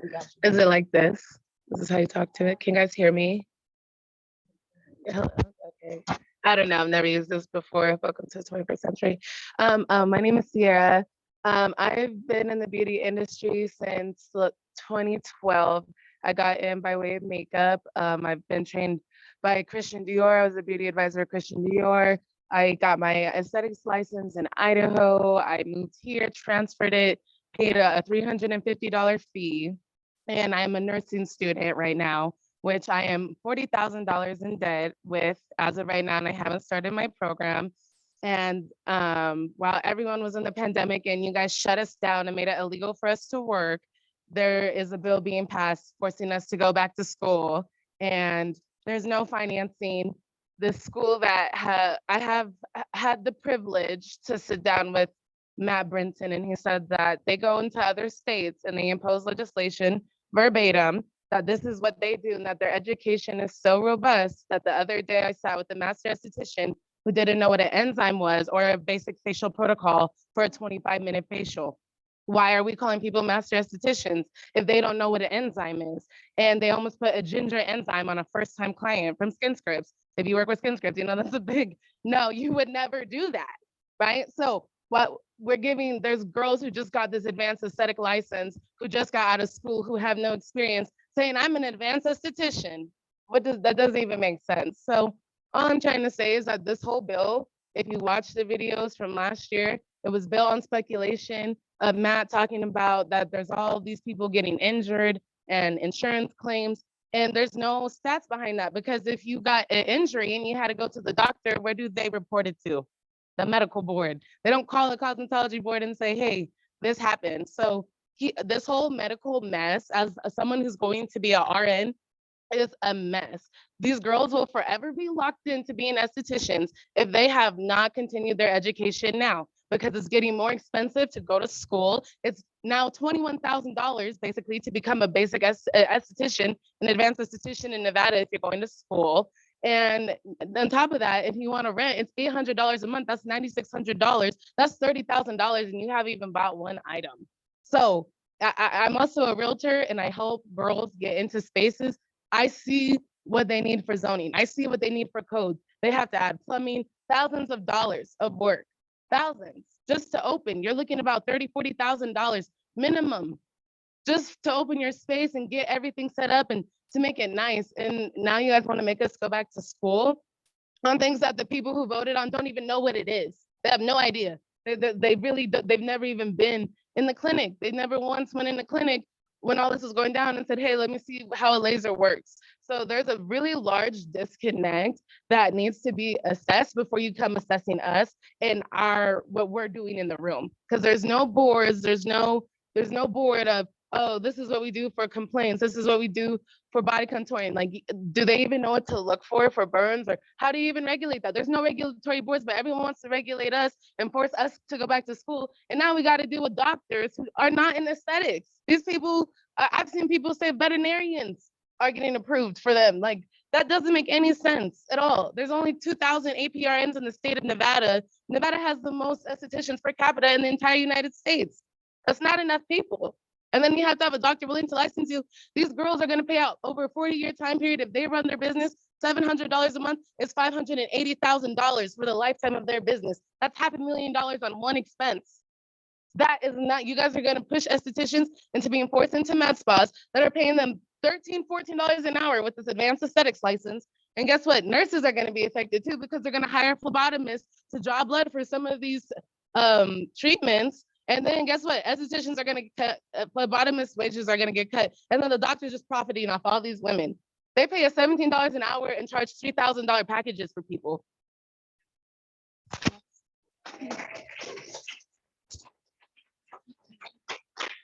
Hi, can you hear me? My name is Asia Milford. I'll try not to give birth as I'm talking about this. But one of my biggest issues is I have taken thousands and thousands and thousands of dollars in courses, whether it was Glymed with Peels or SkinScript or Dermalogica or all these things. And I have all these certificates on my wall. Yet when I called state board to say, hey, do any of these count? Because these are actual chemists who have made the salicylic peels or made the Geisner peels, and nothing counts. But if I take 75 hours on a laser course that I'm never going to use, it does, like, that certifies me. So for one, for all of us who have spent thousands of dollars on these courses from chemists who actually make the product, but you guys are allowed to come into our spaces, which some of you may have never even had a facial or had a peel, and tell us, oh, you can't do this. How is that your right? Like, can I see your credentials if you want to see mine? That's all.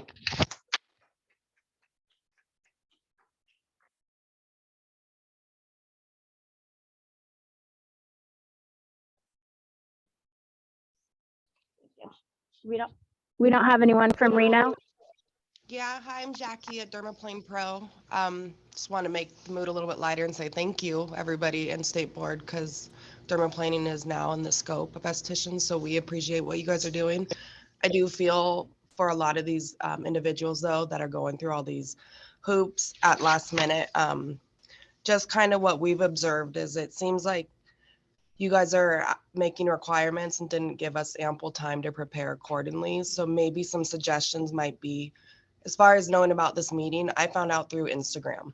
I didn't know about it. I know I could do my due diligence and go above and beyond and look for these, but maybe you guys could send out like MailChimps. You guys have all of our information. Just give us a heads up when meetings are happening. MailChimp is a great program. You guys could definitely reach a lot more individuals, and that, like, I guarantee if people knew about these meetings, that room would be filled, our room would be filled. So also SurveyMonkey, instead of putting out fires, maybe prevent them. If you guys got people's feedback through SurveyMonkey, you guys would know how the estheticians and cosmetologists and everybody are feeling when they come in, rather than a lot of heated people, maybe just to prevent some of this.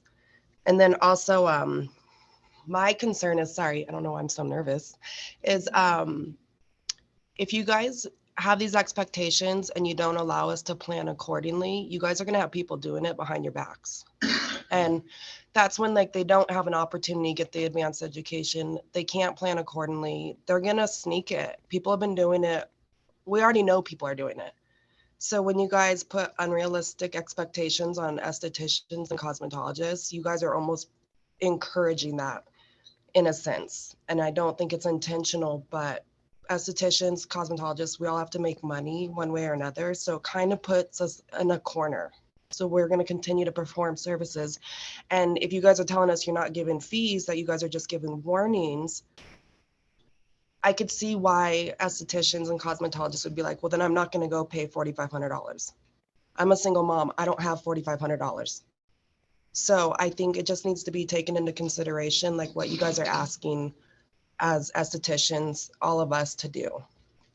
Also, there was something else, but I don't remember. So I do thank you guys on behalf of Dermaplane Pro. We're excited that you guys are allowing us to dermaplane.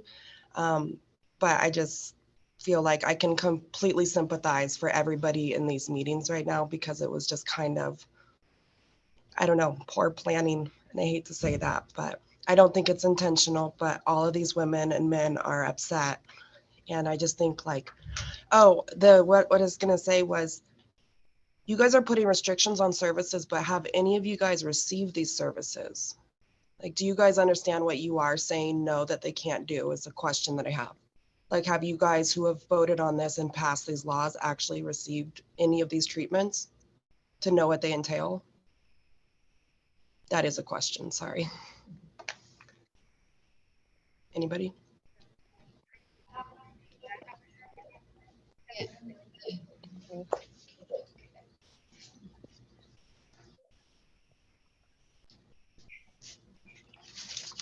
Whole purpose of the meeting, can you hear me up north? Yeah. Hello?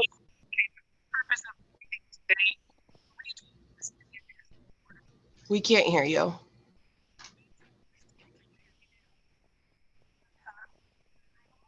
We can't hear you, sorry.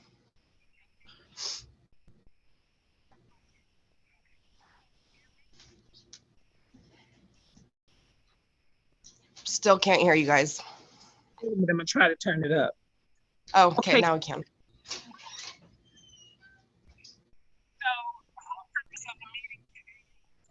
I'm really sorry, can't hear you again. Okay, so can you hear me? Yeah, now we can.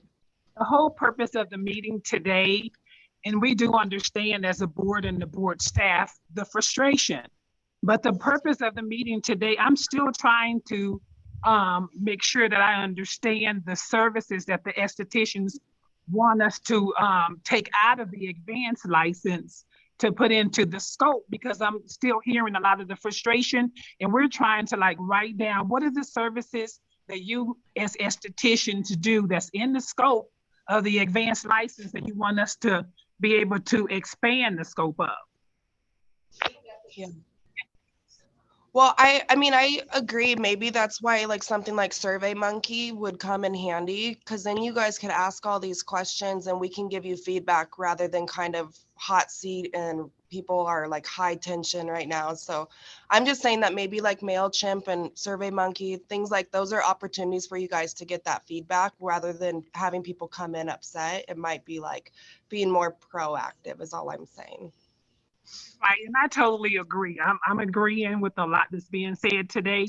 But even if we had a survey that went out, we would still have estheticians that's licensed say that they didn't get the email, they didn't get, this is some of the issues that we have. And even today, that the board staff emailed probably 8,000 emails out to let the individuals that's licensed know about the meeting today. And then we're still hearing that, you know, some licensees didn't get the email.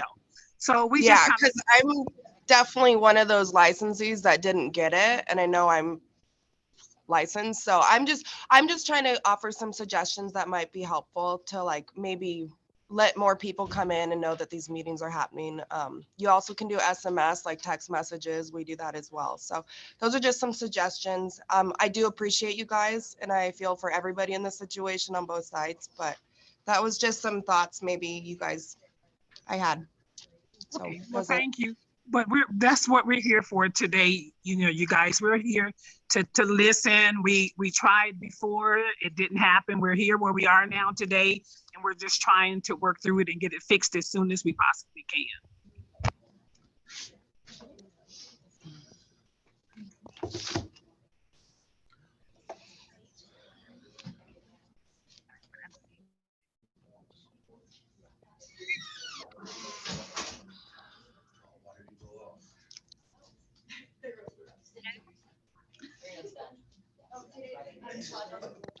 Oh, did it? Oh, that's weird.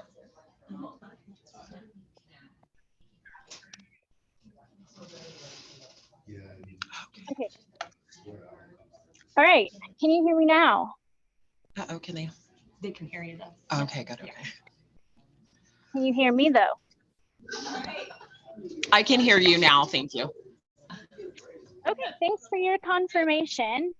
Okay, good. Can you see me or does it matter? You Yeah, can, it's okay, I right? can see you. Okay. Oh, Yep. thank you. Yeah. So Okay. this is Kai Stanton. Good afternoon.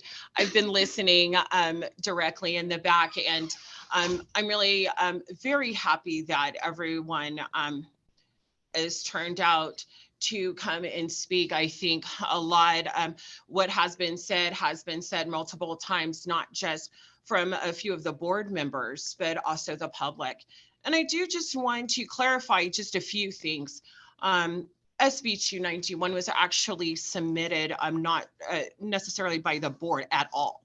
So I just want to be clear on that. The whole wonderful thing about the town hall meeting is that the information can be actually implemented for the new license that's coming aboard. Nothing is necessarily sketched in stone, if you will. If you look at the open law meeting book for board members, it is saying that the public is to control the tool in which they utilize. And so if we're controlling the tool in which we utilize, it's very important that we help make that breakdown of the description and what the advanced aesthetics look like.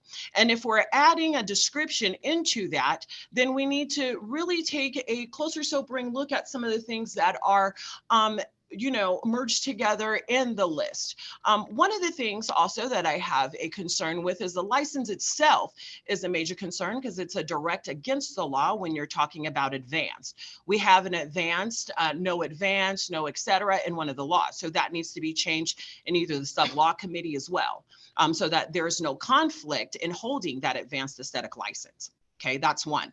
Two, we also need to make sure that everything on this list, including the health department, needs to be involved as well. Because when you're talking about microblading, I do not believe we were covering that in cosmetology. So there's a couple of services in here that we do need to take a closer and a sobering look at and make sure it's not conflicting with another board. Okay, then also with the list that is given, I think that it is imperative that we take a look, as what I've said before, regarding the education that is already provided and the breakdown of all products are different. And the wonderful thing about the products that come out yearly is that they are updated. And with this wonderful update that is given from multiple variety of companies that are out there, it is becoming more safer and safer every year for those that are actually attending and taking the advanced and the information that is before us on a yearly basis. I know that instructors utilize 30 CEU accreditations to renew their license as well. There could be other avenues that we can take a look or add on. The also beautiful thing about the law is you can do an adjustment and you can also do an add-on, if you will. There's some other things that can be done to help support that.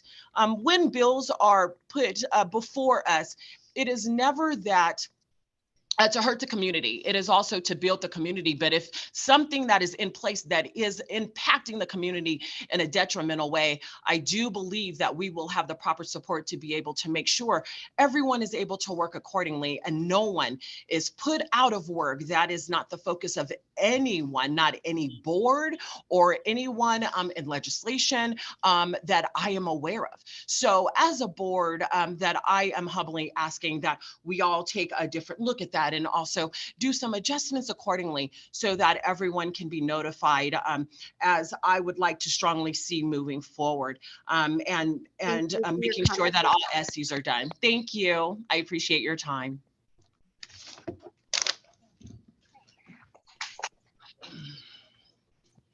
I'm going to try this one more time. Hi, good morning, everyone. I am Countess Courtney. Good morning, Janie and Lauren and Leah, wherever she went, and Molly and Madam President and Attorney General. Thank you guys so much for holding this town hall and noticing that it needed to happen. I'm proud and honored to participate in this historical event.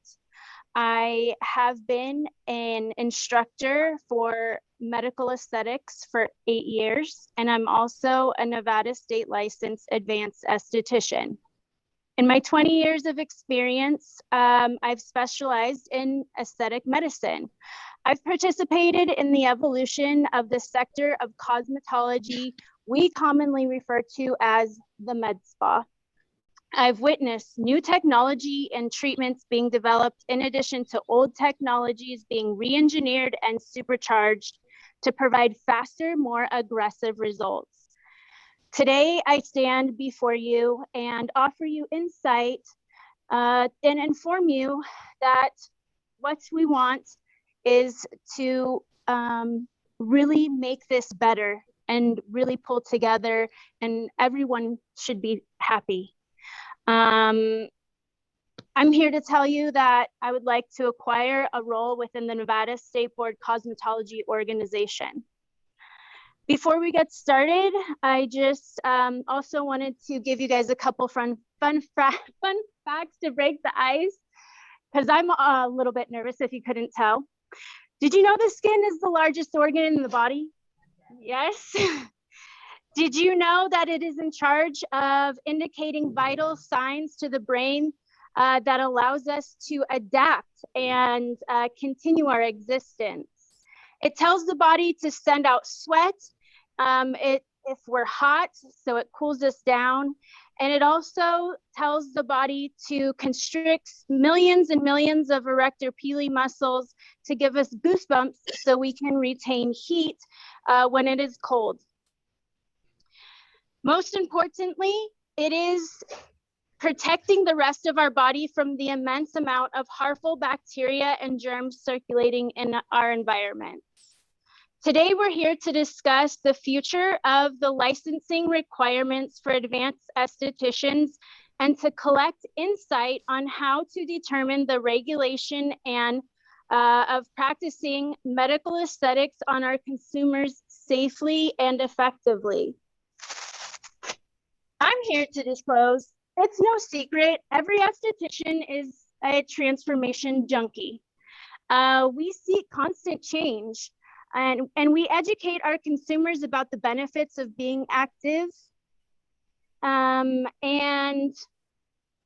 Joanne is going to give me her additional 3 minutes.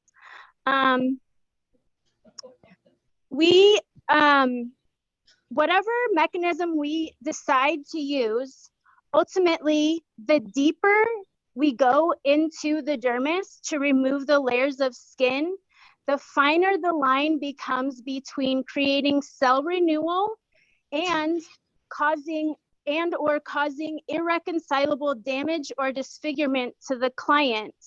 Knowledge and training and experience with different skin types is the key to a successful outcome. Only an experienced and highly trained skin histologist could provide their expert insight for how deeply these devices, treatments, and mechanisms can penetrate and affect the skin. For example, Currently, the law states that advanced estheticians must complete 75 hours of laser training just to operate an LED. I'm hoping that everyone is sitting down because just because acronyms for light therapy doesn't mean that they're the same thing. Frankly, I'm embarrassed to point out that the law forbids a regular esthetician to use an LED without training, but the truth is we all used LEDs on our own faces this morning during the commute when we encountered traffic lights. Clearly, no politician, lobbyist, or untrained professional could not understand what exactly we do and the impacts it has on our skin.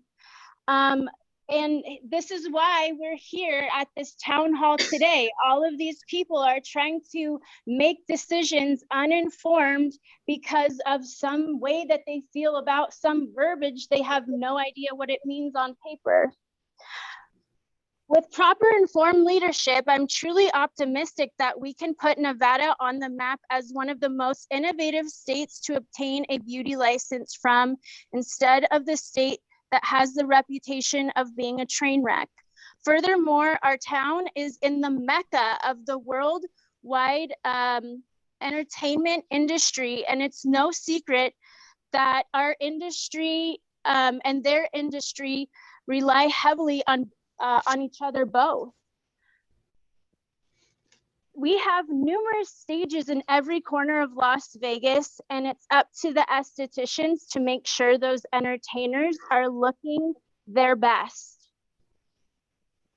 The call for consumer protection has exceeded the simple requirement of practicing our old safety and sanitation routine. Let's be diligent about evolving the requirements to keep our Nevadans safe during their beautification services. It is clear we need a subject matter expert to be placed within the cosmetology organization for accurate insight in order to uphold our promise to its consumers for optimal safety.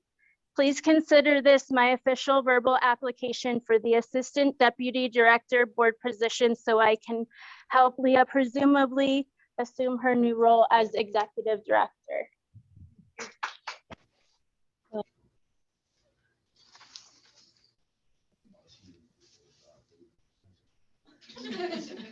Northern Nevada can go ahead and go if they're ready. Thank you. I was hoping just to get some clarification on one of the tools that can be used when it comes to extractions. I feel like there's been quite a gray area with lancets in our field. It's something that we technically really don't have or do have. Since a basic aesthetic service license now can do extractions, does that fall with the lancets as well, since those are a minor needle, or do those kind of go more to an advanced aesthetic service extractions, or maybe fall into like an advanced exfoliation field, since now advanced aesthetic services allow us to do microneedling as well, and it's pretty similar. So that would be something I would like clarification on. That way, if we do have it, I do a lot of corrective skincare, ingrowns, that type of stuff. So that would be great for that clarification. And then I know you've been asked about online schooling previously, and that you guys really don't have any information on it right now, but that you've also been asked about the schooling aspect of it and basically making it up to the schools to provide it. So if a school can provide online certifications, will those be considered a certification for us as well in those advanced aesthetic services? Because since we are now allowing that advanced aesthetic service license, and the 75-hour laser course has no correlation with a majority of these services that we're going to be allowing to provide, I know there probably is a lot of even newer estheticians or whatever, or advanced, or currently practicing estheticians that would like to take courses that are approved by the state in those areas. So would that be up to the schools to do, or are you guys not allowing online certifications at all? For the purpose of grandfathering in, the board voted to allow a hybrid. I believe you can do up to 45 hours online, and the remaining 30 would have to be done hands-on for that 75-hour laser course. That would just be for the purpose of grandfathering. Any certification beyond that would be up to the individual or the school. As far as an actual licensed school of cosmetology, for the program itself, we currently do not allow online courses. That's something that's up for debate or further review upon a law change, along with the concerns raised here today. The concern you raised about Lancets is already being discussed to be put into the regulation change for a regular aesthetic license to use a Lancet for an extraction. Okay, perfect. Yeah, because kind of like I was mentioning, if that could be something that we could lobby towards, I can probably guarantee a lot of the current estheticians that are being grandfathered in with that 75-hour laser course would take advantage of the online courses to actually make sure that they are an advanced esthetician in some of these other areas, since they will have the title advanced esthetician already grandfathered in, but have none of that legal training technically, as far as everything else goes. I mean, you guys obviously heard from Bonnie. She is Redkin up here, which is one of our biggest schools. We do have the brand new G Skin and Beauty School, and it's currently the only one offering even the 75-hour laser course here. And they only give us 2 dates so far that we're even allowed to go. And we have thousands of estheticians in Northern Nevada that are going to be trying to fill those positions so that they can continue working or, et cetera. So if rather than just a hybrid, or even if it's a testing in person, but you can do the course online, I would lobby for that to be something that can be considered, especially in more of the grandfathered sense. So allowing us to take certain courses online towards our advanced esthetician's license that we already are getting with this 75-hour laser course, rather than taking the full 300 hours. Thank you. Is there anyone else in Northern Nevada speak at this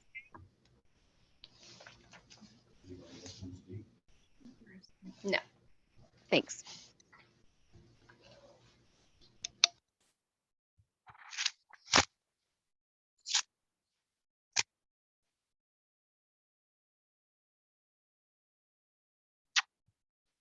Hi there, my name is Ethan Air. You guys are asking for kind of recommendations, right? So that's what I'm going to do right now.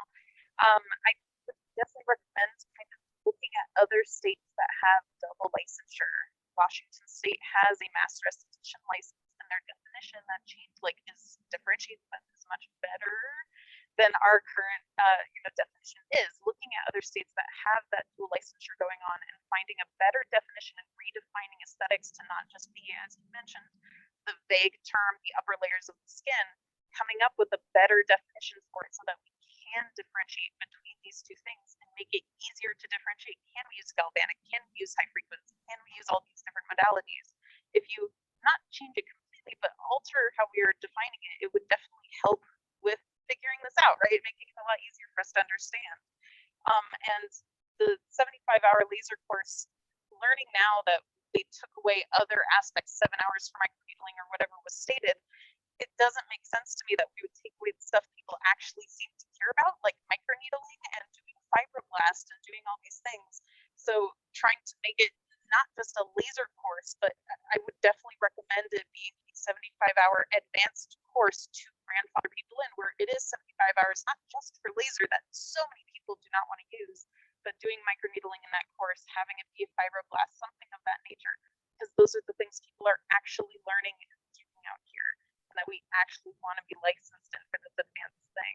So that's just what I would recommend for this, because it's just so hard to go to school, learn LED in a Nevada licensed school, and then be told we were never allowed to do it.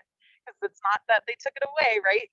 We were never allowed to do it in the first place. That is so disheartening to hear. So, just thank you very much. So.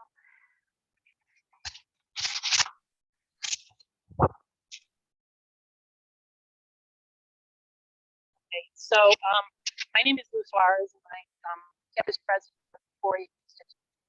And we kind of put the brakes on because I felt very much like all of you, a little frustrated, a little confused, and all of that. I did feel like he was sort of taking advantage of the esthetician, you know. So here's just my opinion for what it's worth. First of all, grandfather clause, you know, we do a thing in school called a teach out. So when we went from 900 to 600 or 600 to 900, we did a teach out. We kept all the students on the same track, and the new students came in at a different level. I think that's what the board should do. I think they should allow the esthetician that's practicing to prove that they're practicing. How they prove it, many different ways. It could be a license. You've been licensed for 10 years. You've been doing services for 10 years. It could be an affidavit. I mean, I think that there's a lot of ways. It could be, we're accredited, right? So our instructors, can you pull that off? Our instructors are, when we have them, they have to prove that they've been working for a minimum of 3 years. So they have clients that create affidavits that get notarized. So I think there's a lot of ways to prove that you've been doing it. I think if you've been doing it, you should be granted the license. That's a statement, right? Because you can't go backwards. You can only move forward. Effective January 1st, the advanced license came out. There was only one school at that time doing it. Now there's 2. I'm still not sure when we're going to do it because I feel like I shouldn't invest money in something that's not really clear. And that like that young lady that spent $250 to find out next week that I said to my partner over here, I didn't know we could do dermaplaning because there are changes that happen. So I think that's the one thing. I think the other thing is that, you know, the whole purpose of the license was to really give us more credibility, right? And it was really to command a higher salary per individual. That was the driving force. That's why I supported it. I think the license is askew because I think that there are services that need a doctor and services that don't. I think the services that don't should be, since it is a law, how do we work around it? Let's make it a tier license. I think that we could probably do that where you have basic esthetician, then you go from the new stuff where it's advanced to non-ablative, that's a tier 1, and then we have the laser that's a tier 2. And the grandfathered in clause should, for those students that have already graduated, could take isolated courses to support those 2 different tiers. And then, you know, collectively, I think that the aesthetic license, the normal license, should really go up to maybe 700 hours and create, you know, all of that under one and the laser under another. So you still have your basic license and your advanced license.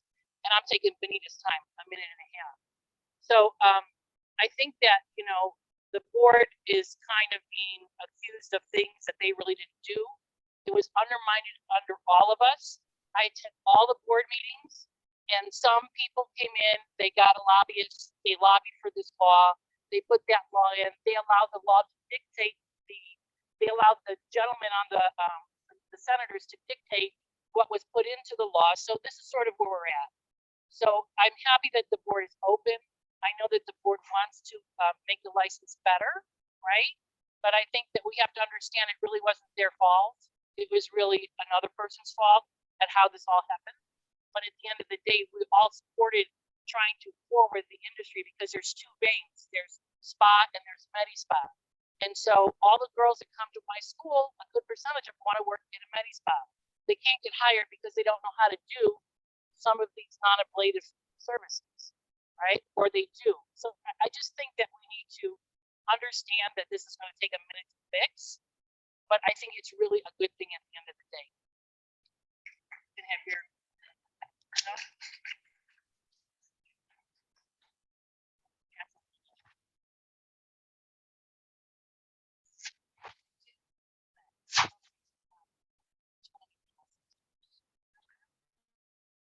Just put it close to your face. Yeah.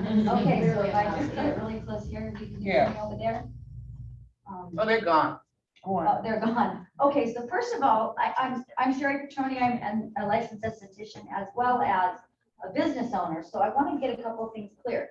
The laser course is just about laser. Am I correct? Yes.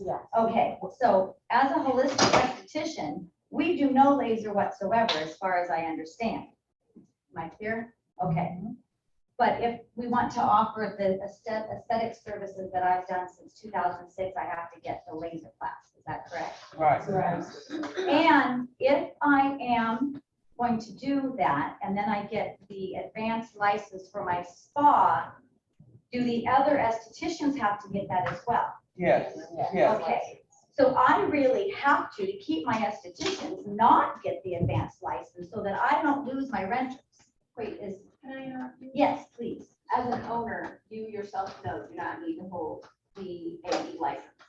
If you have a tenant who does hold it, they can be your licensee in charge on the new salon application. I was told different, and I already have my AE license that Pam went and inspected me on, because I was told, just like with any business license, my girls need to have them, and if they do it, and even just insurance purposes, that's another whole box of worms. Is, do you guys understand how expensive insurance, professional and liability insurance, the moment you have an MD? I pay so much insurance for my med spa that these girls who are renting suites, the moment they now have to have an MD, their insurance goes up to $375 per month.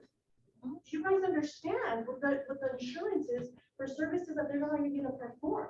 Now they need a medical director, which means the medical director needs to insure them. The medical director needs malpractice for things that they're not even going to do. Medical, professional and liability medical insurance is crazy expensive, you guys. Those are things you guys need to take into consideration for our estheticians. That's what we've been trying to say all the time. Insurance is great. You have an MD, you're not paying $200 a year. You're paying $400 a month per person. You guys. The modalities too, on the modalities that you do, per modality. Yeah.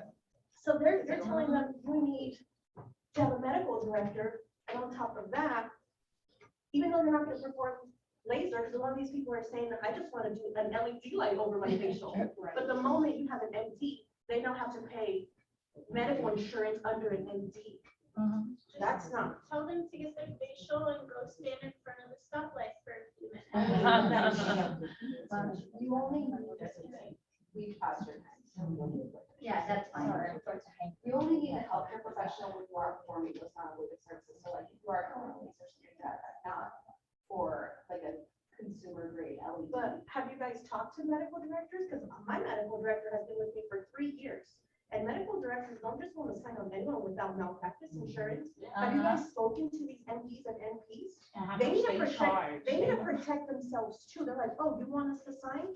We need to protect ourselves. Now you need to protect us as well. That's their license on the line. And plus now It they doesn't become, make sense. they become unemployed. We're hiring them, so now they're our employees. Do we have to give them a 1099 or? Yes, there's a lot of other factors that Go ahead. Okay, so there's no guarantee that they know anything about advanced aesthetic services with their laser license, correct? Or their laser class, because that's not really part of the deal. You see what I'm saying? To get the advanced aesthetic services license, you're doing a laser class. Okay, because I have 2 people that are renters. One is a newer esthetician and she doesn't even know how to do a facial. And that's a whole other issue. But the other one is 25 years and she says, I guess I'm just going to retire early. Because if I get that, because I am going to have a salon, I'm going to have another advanced aesthetics establishment license. So if I'm going to do that, then they're going to have to do their part and I'm going to have to do my part. Right now, I just put up all my stuff. And I have actually had clients go, well, can I go do microcurrent at your house then? Which no, I'm not going to do because I'm not that girl, but I know other people will. So I'm just trying to get clear. And now I lost where I was at because I had it very organized here. So now I either have to have the regular salon establishment license or whatever, cosmetology, and we all stay the same and we take out all of our services, or we all have to take the laser class for something we're not going to do. And that's, so I'm understanding that. And then they each have to get their license and I have to get 2 licenses for what I'm doing and for the establishment. Okay, so here's what I'm wondering is we have the aesthetic services column in here that is not very long. And then we have a whole bunch of advanced aesthetic services. Some of them are the regular aesthetic services. But every one of them that don't also require a healthcare professional supervision are ones I learned in school in 2006. So I'm curious as to why we didn't have something where we do a review for everybody, you know, for 100 or 200 bucks or something like that online of these things that most of us have already been trained to do. And then the healthcare one is the advanced medical license. That to me makes more sense than all this other. So. We don't have advanced medical here in Colorado, I mean, But that's what it ultimately is what's happening, but you're just gonna get a healthcare professional. I did IPL in like 2007. I wasn't willing to pay all my 30% of my money at another spa who I was, at that time, I was working under somebody. So there was the 30%, and then the other people took their 30%. And so you actually lost a lot of money by doing IPL. So I chose not to do it. If I wanted to do that, I would have been under a medical thing, right? So I do holistic, everything is more essential oils and things where if I really got down to whether or not it affects underneath, pressure point massage, doing pressure point on your eyes, around your eyes for stress relief actually affects further than just your skin. So we could get really down a rabbit hole if we're not careful. IPL isn't actually laser either. Well, that's another story. Yeah. So I'm just kind of.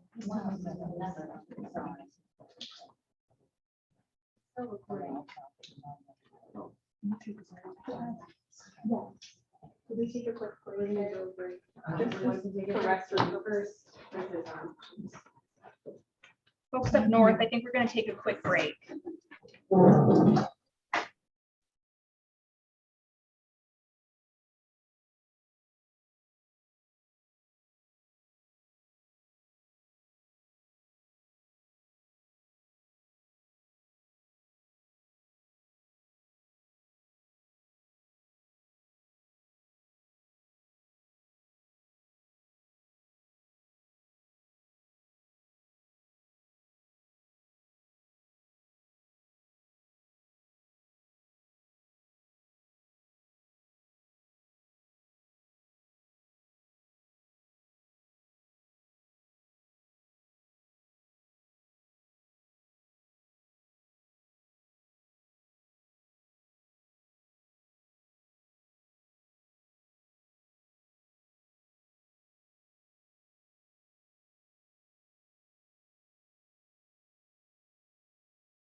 Hey, Carson City, are you guys ready? Yes. Yeah, we still have a few people here. Are you muted, Katie? I'm gonna give it to her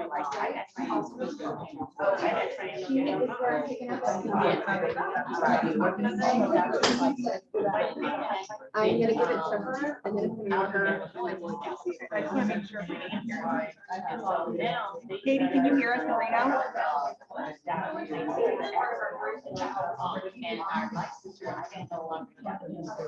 Leah, we are able to hear you. I think maybe speaking to somebody in Carson City, but I am able to hear you here.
We're ready. Okay, well, that's her hand. She's talking. Oh, I got And.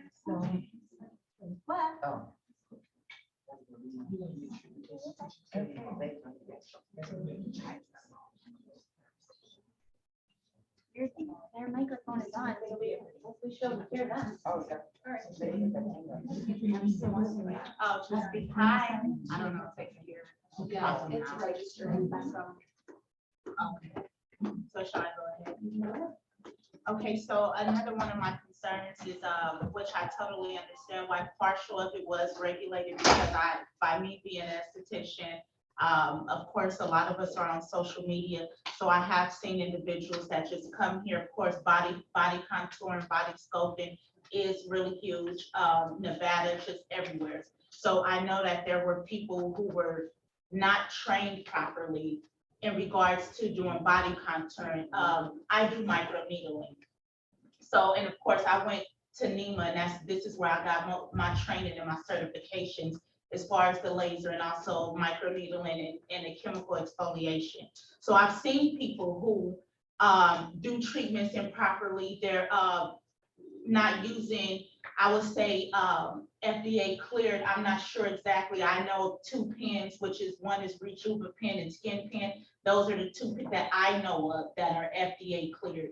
But anyhow, what I'm getting at is I can understand where there should be some regulations in regards to that. My only issue and my solution that I would suggest would be, as far as, let's say me, I'm an esthetician who has been doing this for a while. I went to some, a school or someone that's accredited. I didn't go to just somebody who was posting online saying, hey, come get your microneedling training from me, or come get your body contouring training for me.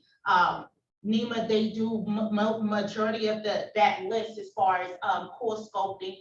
I don't know about now, but when I took the laser course, that was included in NEMA. So to me, that's why I said, once I saw it, immediately I said, this is all NEMA. And I'm not trying to blame them. I'm not saying that they don't train properly. I just think that it's not fair for those of us who have took the training. And like for me, I had to pay another fee to become an advanced esthetician. Now I have to do another salon application. Those are additional fees. And again, like I stated, I have not made money because my services was body contouring or even microneedling. I know it's summertime, or chemical peels or advanced exfoliation. I can't perform those services because I have to get state board to come back out, pay another fee. But what I would suggest is maybe as far as body contouring, because that's really, some of it depends. Some was cavitation, so it's radio frequency. We deal with radio frequency when we're doing a high frequency in the face. So to me, I think that there needs to be, like they said, a definition. There needs to be certain things that's precise and clear. If we're training, we're being taught this, then it's a medical director. I reached out, they want $2,500 a month, like she said. Then there's a additional fees as far as insurance. And I'm a one-man team. I have a lease for another 2 years that I have to continue to spend money. And it's not fair to those of us that pay for the appropriate training from a licensed individual.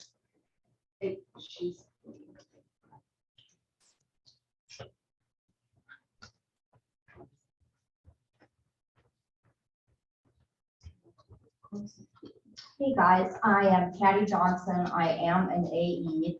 I am also a retired RN, and I ran a operating room and our aesthetics program in Beverly Hills for about 40 years. I just wanted to speak. I'm kind of being forced by Pam because I am not a public speaker, but I think that I came to this expecting a completely different kind of meeting. And I understand that you all feel really beat up and really, we can't do this and we can't do this, but you guys are the cream of the crop. You're here because you own big salons, or you own schools, or you're just really good at what you do, and you're doing the right thing, and you've been through schooling, you've been through training. I came from Beverly Hills. I'm in Mesquite practicing right now, my choice. There are bad things going on in tiny towns. And I think what you guys got to remember is Nevada is not just Las Vegas. So this came about completely the wrong way. You guys have been really damaged by this, but it's not your board's fault. They're here fighting for you. And that's why they called this meeting to say, what do you want us to do? Do you want us to add this? Do you want us to take away? And it's been 3 hours of let's just trash this board. So I kind of just had to speak up and say, you guys are the best of your best. You're doing what you should. Go to Pioche, go to Mesquite, go to the smaller towns in this state, and you will be shocked of the damage that's being done to people. Really, you guys. And again, I'm an RN. I had a huge Botox practice and a huge fillers practice, and I ran an operating room for the chief of plastics at Cedars-Sinai Hospital. When I tell you bad things are happening, they are. Did this come about the right way? Absolutely not. Are you guys being damaged? Absolutely. But give your board a chance. They called you guys together to say, what should we do? And it's been 3.5 hours of let's just trash them. And I'm, as a professional, as an RN and as an esthetician, I was kind of disappointed. I wanted to walk out so many times. I know it's a heated conversation, and I know that feelings are high, emotions are high, incomes are down. A lot of us coming back from COVID damage anyway are now really taking a bad hit, but these ladies are here for you. They're not against you. And I know that's what it looks like. From me, that's what it looks like. But being in a smaller town, not working in Vegas and not being at a huge $1 million spa, bad things are happening, guys. So give them a chance. That's it. I'm probably the least favorite of everybody but the board here now, so. No. I only work out of 8 by 10 range. That's all I have. I'm not a big, huge salon. So you know, I mean, you're probably doing the right thing, but lots of people aren't. They really aren't. But So I mean, doing the right thing is keeping me from being able to work. I know, also, so. I know. But another thing I want to say, we're not necessarily here to attack the board. We just didn't understand what they went through, how they were helping us, because I think they were bamboozled by what was presented to them. 100%. And when Pam just came out to do our shop, we had this long conversation. They, you know, it was kind of like, well, here it is. Now what do you do? And they're doing the best they can. I mean, more people need to get involved. We need to have more town halls, but we need to stick to topic. We spent 3 hours of trashing. Did anybody make one suggestion? I think a few did. Well, I just made a suggestion in regards I to, agree. like I I said, the microneedling and body contouring. I've seen it done wrong so many times, so that's why I said maybe as far as more licensed, someone use me, for example. I paid for the training, just like we went to aesthetic school. Then maybe I should, because I enjoy microneedling. So maybe it will be something, let's say if I offer a microneedling class to others to train them, instead of someone that's just saying, hey, I offer microneedling, and they're just going and they're doing these techniques incorrectly. So I did just make that suggestion. And I backtrack that comment. Comments were made on how to change things, but I just feel like this turned into a bitch session, really, and it kind of had to, it almost had to, because everybody was caught so off guard by this. And now I'm gonna trash them. I think more communication does need to take place. When you register or when you get your license, they ask for an email address. This should not have been a tiny room. We should have had the whole building of everybody saying, this affected everybody. I mean, I came out of nursing and decided to only do this. So my husband calls this my hobby. This is not my living, but it still directly is affecting me. But I think town hall needs to kind of stick to the topic and more, we should do this, because I don't know that anything was accomplished here today other than a lot of hurt feelings came out, which is good.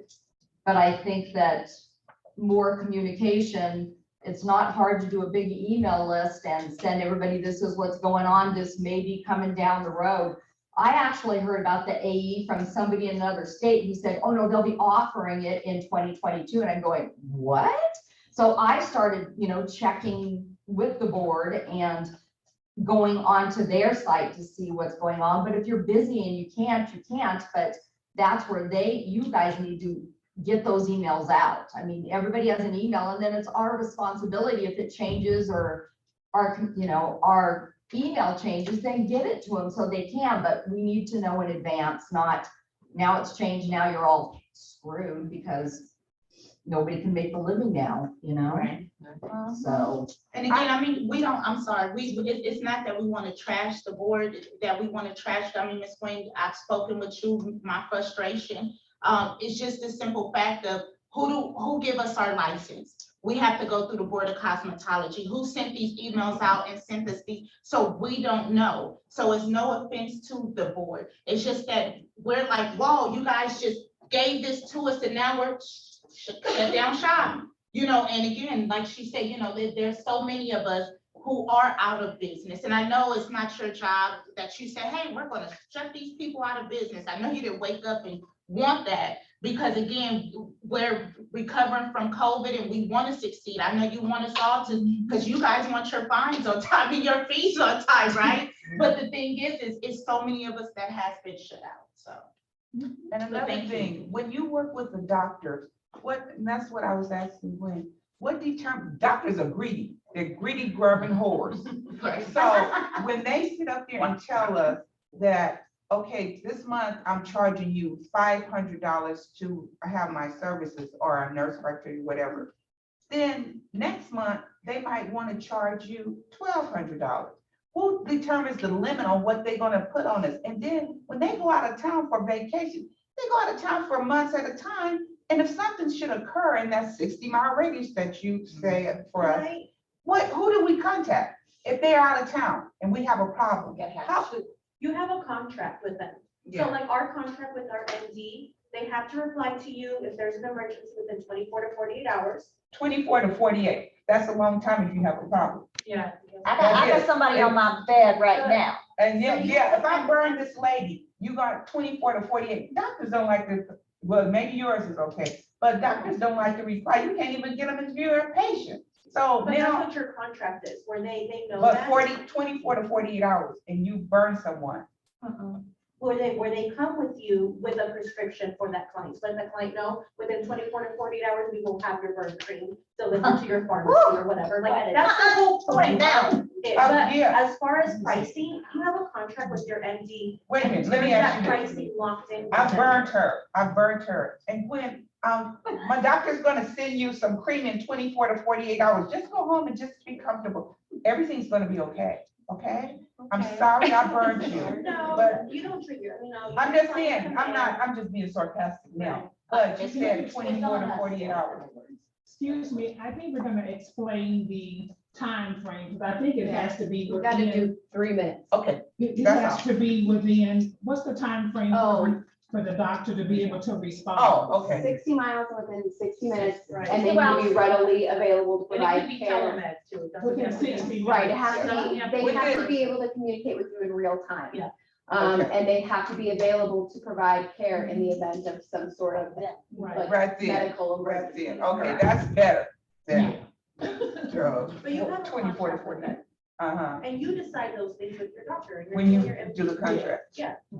So decide your price. how long is your contract for? How many months for that contract? We have an ongoing contract with a set price, and we've been with our MD for 3 years. We've been working under an MD for 3 years since we opened, just because we had called the State Board of Cosmetology. They said it wasn't under them. We called the medical board. What the medical board told us 3 years ago is if you are altering the body, it falls under the medical board. If you're not altering the body, then it doesn't fall under the medical board. So for like cavitation or body contouring, a lot of these people are after post-surgery.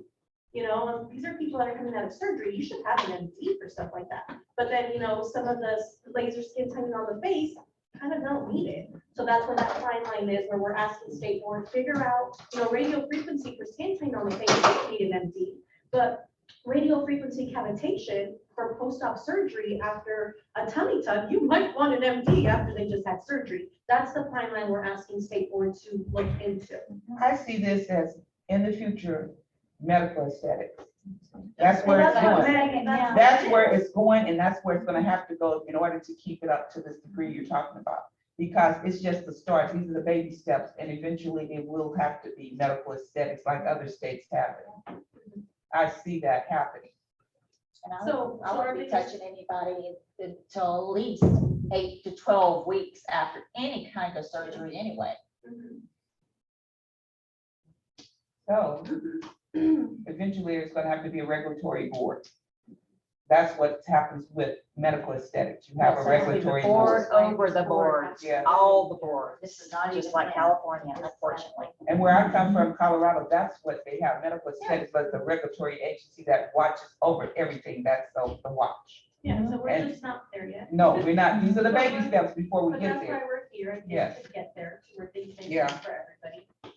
And just what you're saying as far as cavitation, because I was performing cavitation. Most of my clients, I'll say 99% of my clients didn't have any surgeries done. My clients, they came because they wanted to avoid surgery. Yes. So it's basically just a radio frequency. That's what cavitation is. Again, like I said, we use radio frequency in certain modalities that we used even when we were in school. So that's where it's kind of, it's the 50-50, and it's, yeah. So I think it's just like, we just have to figure out the definition, and we will need a real precise State board, breakdown. let me ask you something. If there's some kind of misunderstanding that you don't understand and you want to break it down and get a better understanding, who do you reach out to? As far as how you want to change this, is there anyone of us that you would reach out to? I know you're an esthetician, but what if you need more clarification on something? Who would you reach out to in this spectrum to understand how you would want to change this? Yeah, first, I would go to our legal counsel and ask them kind of what option I have and what more information they can give to me. And then from there, we would probably end up deciding together if more context needed from professionals.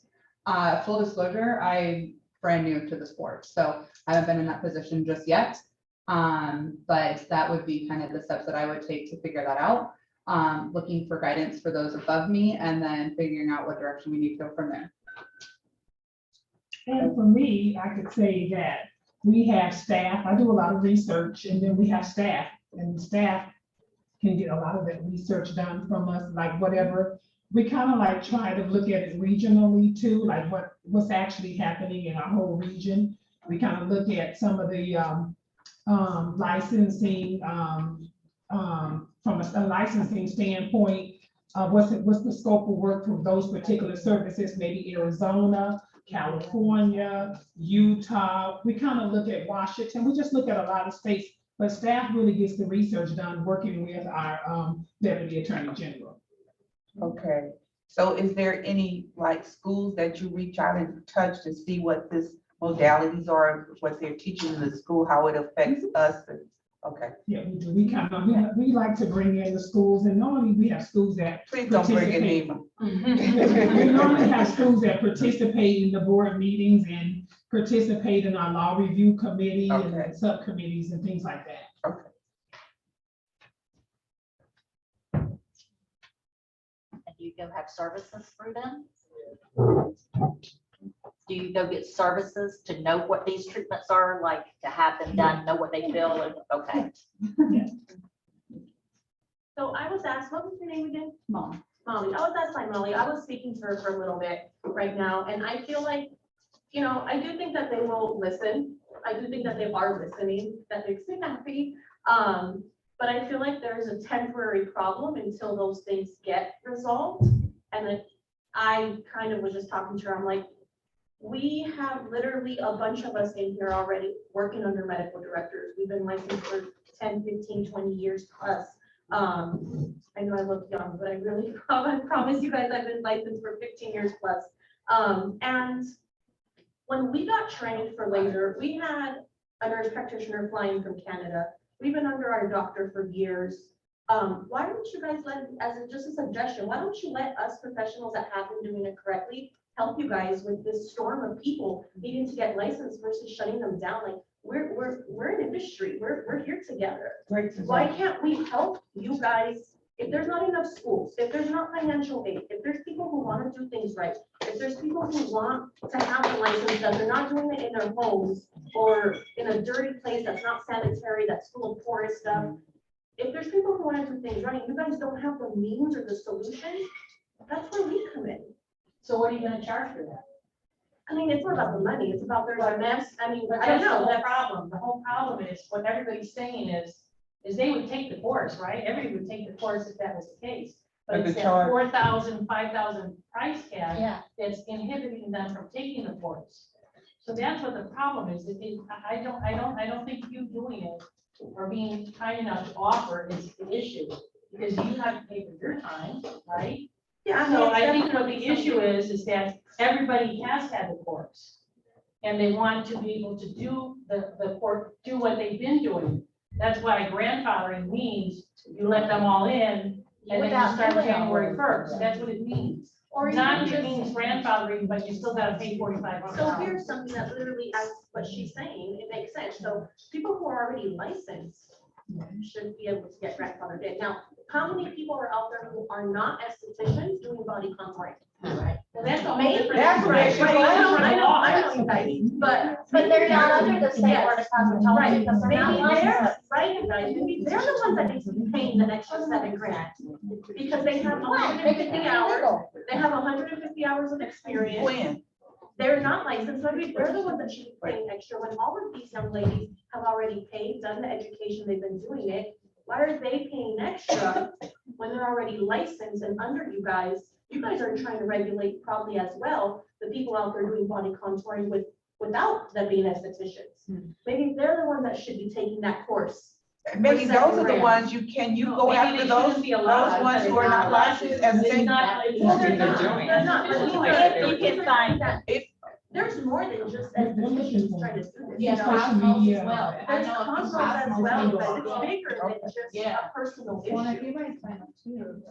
let There's you know. a. Yeah, I think think on on the the site, I mean, and I think, and then the, Get into it, and like then how you the, said, you have a medical director, like med someone spas, who I'm working with the medical director. They're So it's working not with her, where and where they're doing I'm the same hoping thing is that I'm to doing, sign a but contract. they ain't. But that's my issue. There I'm was some getting medical medical that director, closed up. but not a License skin period. It I was had a like- class teacher that was willing to be like, I don't want to be, he stopped, he was over it, and he said it's too much. He said, I don't even want to deal with your board anymore. I was like, please, I've been doing, he's like, I can't, I'm sorry. It's a liability. Yeah, It's not yeah. easy to get one. Yeah. But I so mean, they there don't is wanna certain work things that with should be under the medical board. There is certain things that should be reviewed because there is things that should be under it. But it's more of, I don't know, there's people who shouldn't, like she said, have to pay extra if they're already doing it and they've been licensed. Yeah. And then there's those out there that do need to fall under these laws because they're not licensed. But they are, you know, locked into leases, or, I know that might not be something that's popular with a room full of estheticians, but as a salon owner who's rent suites, this is a reality for me. I have girls who, you know, and so how do we help them as well get right? The whole thing here is let's get right. And not just us, there's people out there, how do we help them get right too? Don't we want them all to be under the board?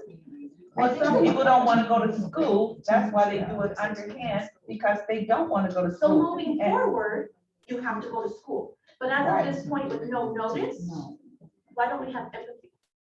Moving forward, you have to go to school.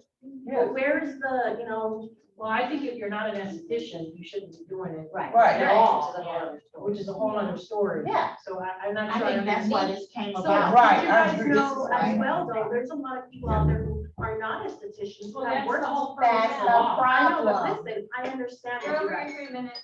but there's people who have been working under medical directors doing certain things.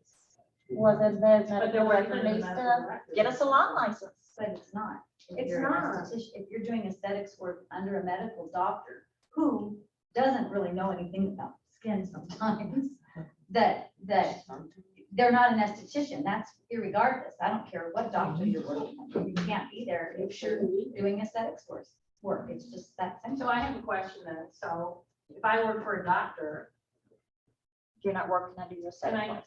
can I ask, if I'm working for a doctor, been working them for 5 years, and I've been doing these machines, do I fall under the Board of Cosmetology? Is that doctor fine? Or is it that if I have a med spa? You understand the difference? in the question? absolutely no license. Correct. So if I'm doing these procedures for my doctor that I've worked for 5 years with no license that I've been trained by, right, do I still need an esthetician's license? You need an advanced esthetician license, yes. That I think was part of the purpose of the Of the bill, purpose of the bill. was to cut That's what I out thought. the, Laser tech. I can't think of what they call them, medical assistants. Yeah, So what And about there- people that are laser techs? Because when I went to school in 2013, I met people that just did career changes. They were accountants and they said, I want to be a laser tech now. So I went to National Laser Institute in Arizona, Scottsdale, Arizona, and there were several people that changed their careers and they decided to be a laser tech. So I have empathy for these people because they've been doing it as long as I've been doing it, and all of a sudden now they can't do it if they move to Nevada, let's say, or Utah, for example. Well, they have to be. They would have to just be, like they us. would have We to be go to licensed, aesthetics. correct? Yes, yes. Because when I spoke with the owner of the school, which I talked to him often, he was under the impression that they could still, because they promote that in their school, change your career, become a laser tech. So I said, you better check into that, because as far as I know, Nevada State Board is not recognizing laser techs anymore here in Nevada. Right. Well, let me ask you this, if they work in that doctor's office as a laser tech, not outside of the doctor's office, under that doctor's license, They couldn't, they can. they have. still can, right? No, they No, cannot. that's not- that's what I That was asked. almost the entire purpose of that bill, No, was that's they why cut we out get medical bill was assistants. Well, So I- you can't work under a doctor with no license. So who governs that? Who governs that? Can you go in that doctor's office and say, are you licensed esthetician? When it becomes to that level, actually, the medical board and the Board of Cosmetology will work together on whatever disciplinary action they deem, we all Oh, deem is it fit. at that point now? Yes, So you can go in there to a doctor's office and want to see an aesthetics license that's under that doctor's license? correct. They will have to have the advanced aesthetic license, and if they're going to have one of our licensees working in their medical practice, they also have to license it through us as an establishment. Okay, so And it's that's, something Oh. we have worked hand in hand with the medical board on. So now you're going more into the medical part and the aesthetics, I mean, and, I think it's just a cosmetology. protection of the It's license. to make sure that our licensees are the ones performing Okay, those I just services. didn't understand, I'm just now understanding what you. So the school was improperly letting these people get licensed pretty much, because like I said, back then, they were saying you don't have to be anything. Well, prior to 2022, you didn't have to have anything really, I Okay. mean, because it was I mean, totally just look at- unregulated in the just look at state. Eyelash extensions. Right. There's a very big company that's teaching people how to do eyelash extensions and telling them, you just can't do it in the salon. Right. What? You just can't do it in the salon, but you could do it at home, or you could go to their house, you just can't do it in the salon. You know why So people are doing there's a that? bunch of, so that it's buyer beware, you know, you have Right, to, you have right, to right. do your own investigation when you're gonna put down some money to learn something. Right. But people are doing that because, like, I went to the cosmetology board and I said, why don't you have a course that people don't have to take up cosmetology or aesthetics? And Because then you're just, then you're deregulating everything. no, no, no. Then I don't want to do hair, I just want to do hair cutting. I don't want to do hair cutting, I just want to do color. But I why don't wanna should do you have color, to I just go wanna through do school facial. and all you want to do is eyelash? You know? There because should I be a think it should course. That's what I had to, be that's how I esthetician. became an esthetician. You were- All I wanted to do was eyelashes, and now I don't even want to do it. But, Exactly. but I'm just being honest, Yeah. so. Yeah.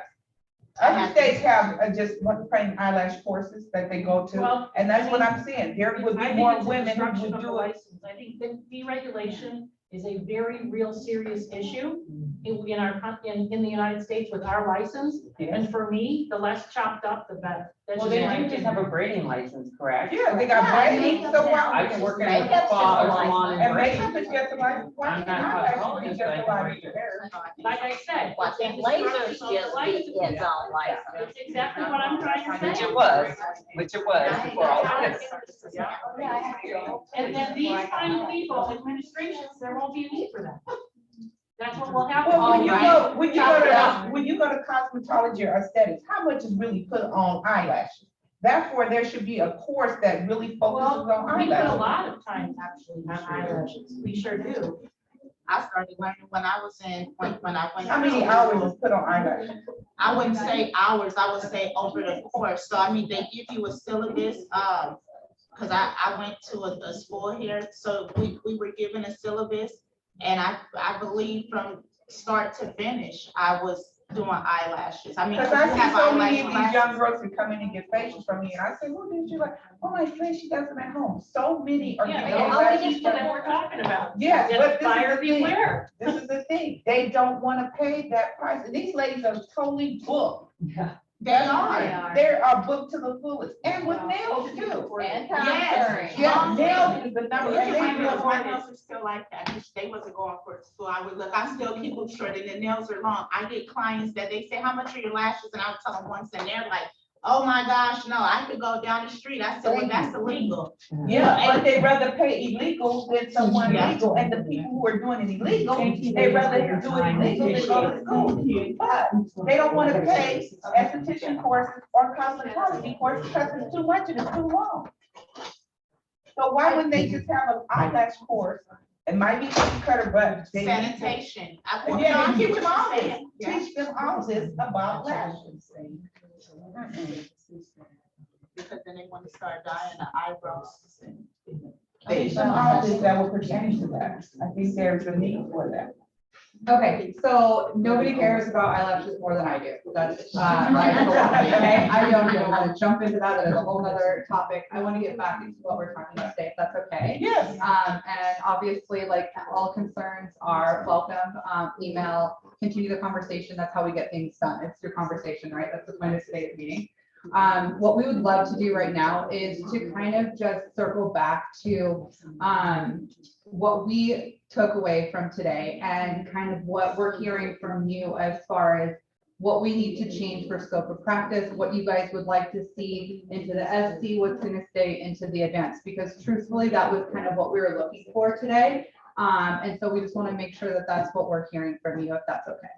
Okay, so and now I'll start first because I know I already said it, but I'll just reiterate if you don't mind, since you said. But as far as, like I said, what I would like to see, as far as, again, like we know majority of the times we learn chemical pills in school.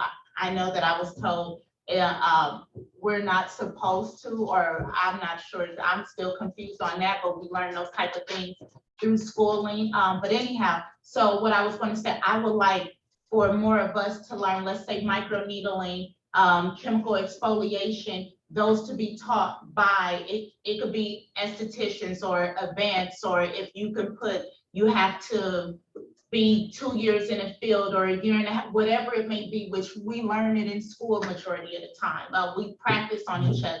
But anyhow, so I would say for certain treatments, even body contouring, because NEMA teaches majority of that, that's advanced esthetician. I learned that in my 75-hour in 2020 through NEMA, the body contouring. So I don't know if that's still a part of their laser course, but the laser course I took, we learned that. And I think it was like 6 days, like 9, 10 days a day. But that's something I would say as far as, I think estheticians, those who have went through the proper training, I think that that should be something that we offer versus someone saying, hey, I got a certification, I took this online and I watched a 3-hour video, and again, they have no proper training. So I think those of us that are licensed, I think those are some of the courses that we should be able to offer. Microneedling, chemical peels or chemical exfoliations, hydrofacials, body contouring, because if I'm going to, if you have a school and I'm going to her and she's offering it and she's a licensed individual, I think that I will feel more comfortable if I went to hers versus I want to learn body contour. I'm like, oh my gosh, well, let me just take this 3-day class from this person. I don't know their background. So I think that's something that more estheticians should be able to offer. So for the purpose of that 75-hour course, we don't have any wiggle room. That's what they wrote into that bill. Okay. And for the purpose of that course, a licensed advanced esthetician just needs a healthcare professional and a couple of other things to offer that course to anyone. It doesn't have to be through a school exclusively. Okay. And then if you want to offer courses as a licensed advanced esthetician, you're more than able to do that. There's just a couple of things that we like to highlight to anyone offering a course. If you want to fill out the CEU provider list and become a CEU provider, you can do that. Just know that that list is geared towards instructors. And then if you're not going to do it that way and teach anyone, just make sure that they have a licensee, or excuse me, a license for what you're teaching. So if you want to offer a body contouring course as a licensed advanced esthetician, you can. Just make sure it's in a licensed establishment and you're not teaching Tina Tuesday that doesn't have a license, or she has a nail tech. Well, that's something I'm working on. I'm working on. As far as that. Can we do that temporarily to help this craze of all these people who need to get right, who don't want to shut down their business, to work with you guys, not forever, that's what beauty schools are for. So people moving forward, go to beauty school and do your 900 hours, but people who are already here, running businesses, practicing, have 150 hours, can we do that to help you guys get the ball rolling on not shutting Anyone down? who wants to offer the 75-hour laser course, if you want the information that we ask for, just email inspection@nvcosmo. We'll send you the form and the other information. So so I have spoken to them about that, because like I said, like we got trained by a nurse practitioner, we have our doctor, and so Venus Academy actually asked us to be part of their training program. We've been part of a laser training program for 3 years through Venus Academy, and they're wide known through various countries. But you guys are saying, yes, we can do that, but what about the laser techs that don't do facials, don't do extractions? What about the laser techs who literally only do laser hair removal? You guys aren't allowing that for, and that's where I'm at, where it's like, I'm not asking a laser to now do facial. That's where this chart doesn't make sense. Where you guys are placing laser types in with esthetician services and they don't offer, never did, don't want to. But now you guys want to regulate them on things they've never, it's just how the bill was written. Can we hear from the board? Can we hear from the board? Oh, I wanted you to repeat what you said about the email and the 75 hours. Let me give her this and I'll give you the information.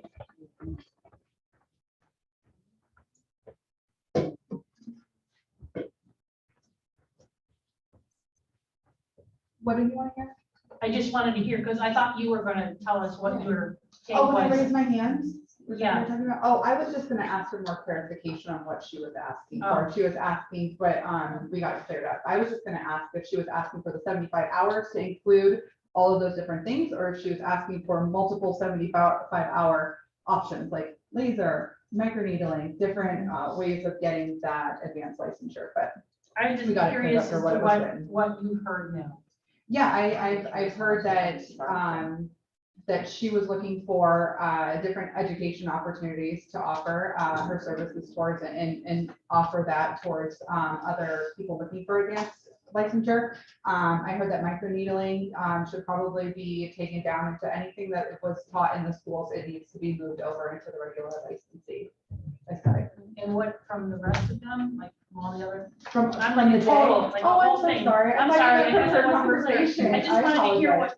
what your Yeah. guys' take was on what everybody has said. Yeah, so that was a lot of it.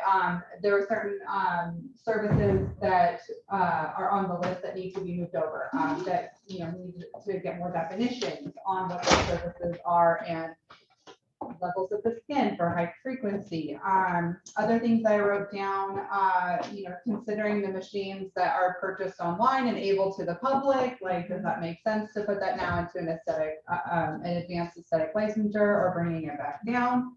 I heard a lot about medical directors and their costs. I don't know what the board can do about that, but I think it should be a discussion, just to see where it goes. I am not someone that deals with medical directors, but I think that it would be our due diligence to discuss that on our end, just because you guys have brought it up now several times. And obviously with the cost of everything else, that's one that you incur every month. On top of everything else that you guys are doing. I heard a lot about clarification of definitions, so I think I wrote that down like 8 or 9 times. And then I also about the grandfathering and, just discussing other ways of, getting people in there, what that looks like long-term. I was discussing with Esther about, grandfathering and too, and how that kind of leads to different questions and why we don't want to be set on a certain deadline. Because things like this, these town halls, they allow us to get feedback from you guys and what you're thinking about, but it gives us a starting point and it's just surface. And those things that I just listed off, and I'm sure we have other ones as well to discuss that I might have missed or just haven't got to yet, but it's gonna be spitballing and just going down. And every time that we get to another tier, it's gonna be kind of like a spider web, almost like a family tree, like we want to get to all the points for you guys. I wanted to, in regards to the grandfathering, I'm not sure who I was emailing, because I know I'll email and then I'll call, because I want to be clear. So now the grandfathering, my question is, how does that work? Meaning, so I'm an advanced esthetician now. So will I be automatically grandfathered in, or is it something that I have to submit an application? You have to submit an application. You'll submit an application, She's already had. yeah, She's already been grandfathered. I feel as Oh, though you You already have have a it. license? Yes. Yeah. You're good. You're done. You're already. You're done. Okay. And you're. Yeah, you already Okay. did grandfather. Okay, no, because I so, yeah, because I'm like, I'm just nervous because I'm like all these new things, and then whoever, I don't know who I be emailing. So I'm like, is there another step? That's why I didn't know. No, the only other Okay. step that might apply to you is if you It's own an salon. establishment, Yeah. then you'll want to license that for advanced aesthetics. That would be it. Or if she does non-ablative services. Yeah. Then she. If you are gonna work under a doctor, then you'll send that form in.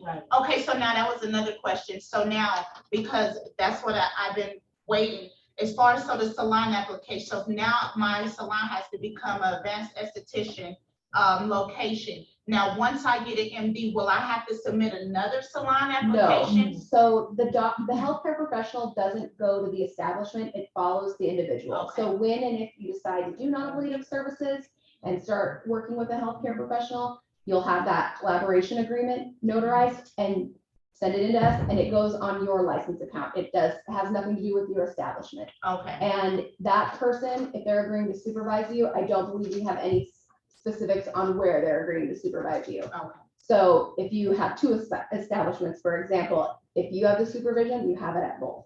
Makes sense. Okay, thank you. That's all. Other things that we heard were expanding the SD license, keeping the advanced more limited, microcurrent, galvanic, back to SD, getting contracts with medical directors, discussing that, if there's any oversight from the board that we can direct into that. Collaborate, communication, clarification, really driving those home and dissecting that so that you guys have the information that you need to perform your services and to be successful and profitable. What is the laser force connection to microneedling and, you know, the advanced aesthetic, if people aren't even going to do that, I just wrote that down, I don't have much more on that. And then things like SurveyMonkey, improving our communication with you as far as emails and surveys go, figuring out how to continue to stay up to date on what you guys are thinking and feeling and how that's relayed back to the board. The law terminology with the advanced licensure, there was mention of that, and also just, again, tier licensure, grandfathering in, and definitions. Did we miss anything? Is there anything else that you want us to add in? The LED light, we talked about. Oh, the LED light, yes. What did we miss? You covered a lot there. I sent the whole list in, so there's a list. We missed somewhere. it, you got it. Yeah. Does anybody else have anything that they want to bring up, talk about, discuss? I just had a question on piggybacking off what she just asked in reference to if we, I'm a newly AE as well. And if I wanted to teach a class, I could do that. Is that what you're saying? If you have a collaboration with a healthcare professional and they're willing to supervise you in the teaching of that class, you sure can. If you want the form and the information, just email inspection@nbcosmo.com. We'll give you the information. Okay, so but I would have to do the collaboration in order to do that, just not under my AE license of teaching, maybe just even facials or something like that, going back to the basics. Oh, I'm sorry, I misunderstood. If you want to teach a course, you can do that as a licensee. Just make sure you're teaching someone with a license. You don't want to teach someone that doesn't have a license and they think now I can do this service. If you want to do the 75-hour laser course for the purpose of grandfathering, we have some forms that need to be filled out for that. Because when someone starts new in a spa, they're teaching them anyway, their techniques and how they're doing it. Right. So that's somewhat the same thing. So can I give them any, do I have the recourse to give them any type of certification after they've taken this course with me?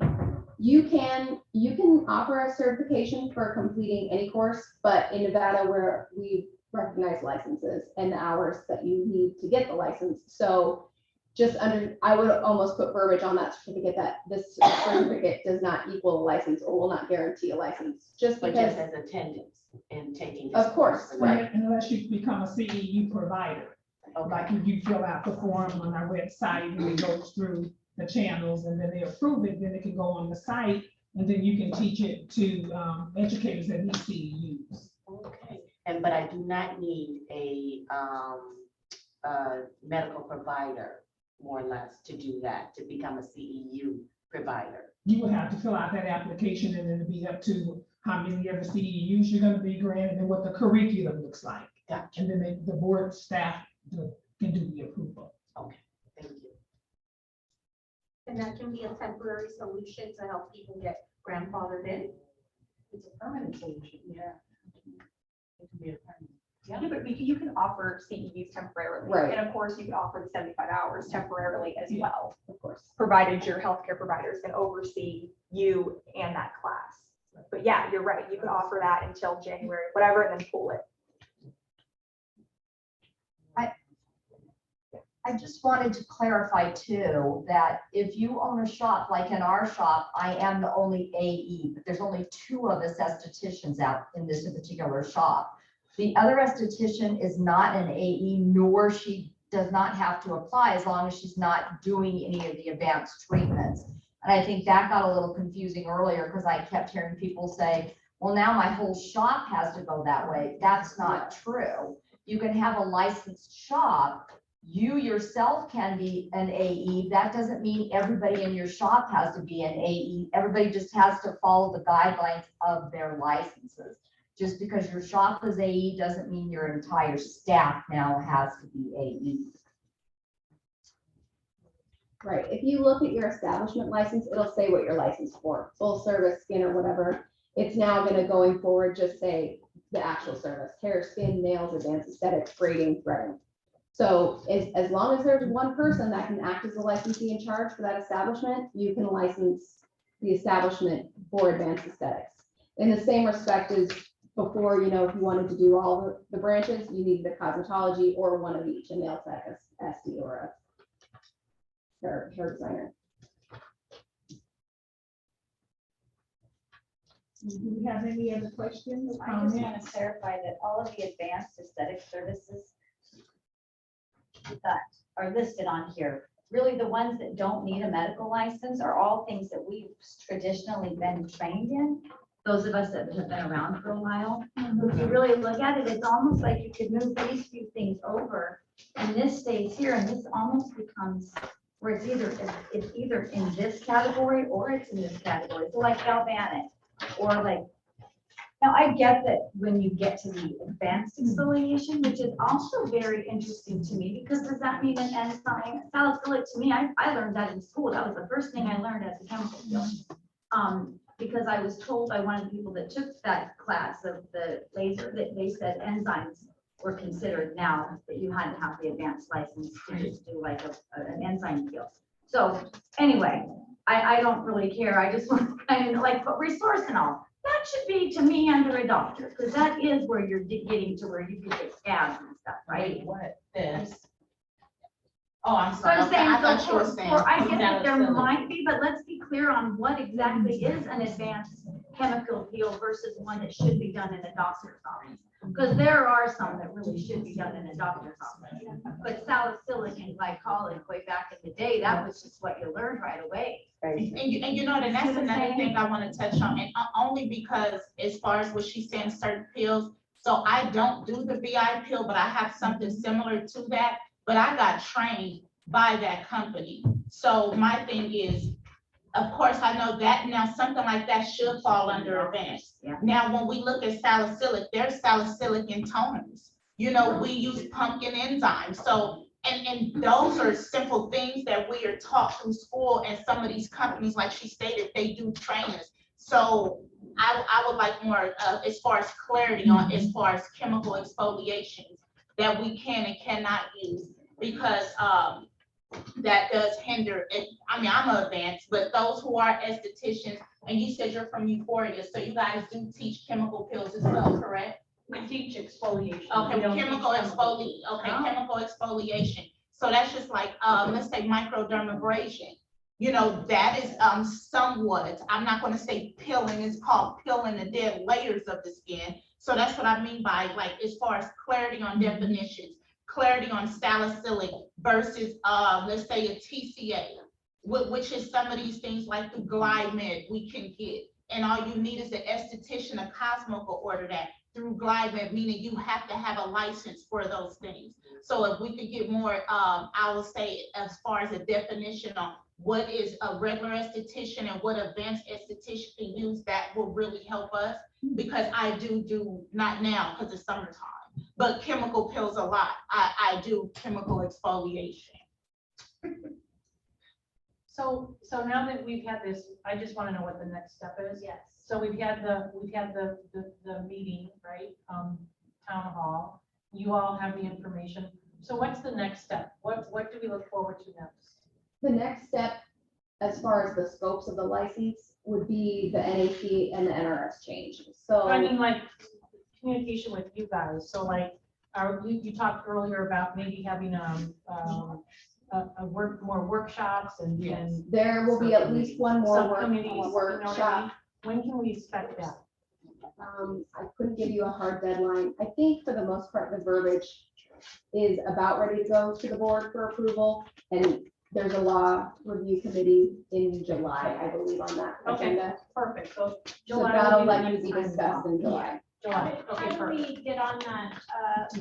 It's in a board meeting. Okay. Yeah, it's on the website. Okay. And will Thank you there so be more much. I emails? appreciate it. Oh, I'm sorry. And for the next workshop, there will be more emails sent out, or we just have to go to the board website? Well, the next meeting, I believe, is going to be in July, which is our main board meeting. And then we'll probably set up something moving forward. We'll talk about in between, so we'll be ready to try to roll out something as soon as possible. And if you visit the website, ndcosmo.com, there's a board meeting page, you can sign up for notifications. Yeah. Thanks so much. Thank you guys.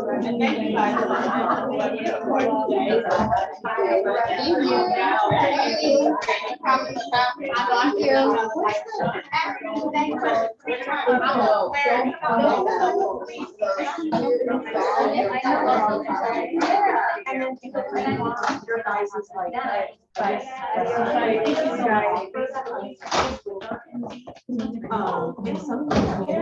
Literally just a form you have to fill out, like, or they fill out. It's the same for collaboration. Thank you. It's on the website, you can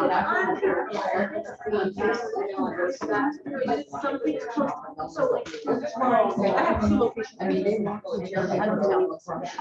One of my notes. We want to be. Right. And that's one of the things, like.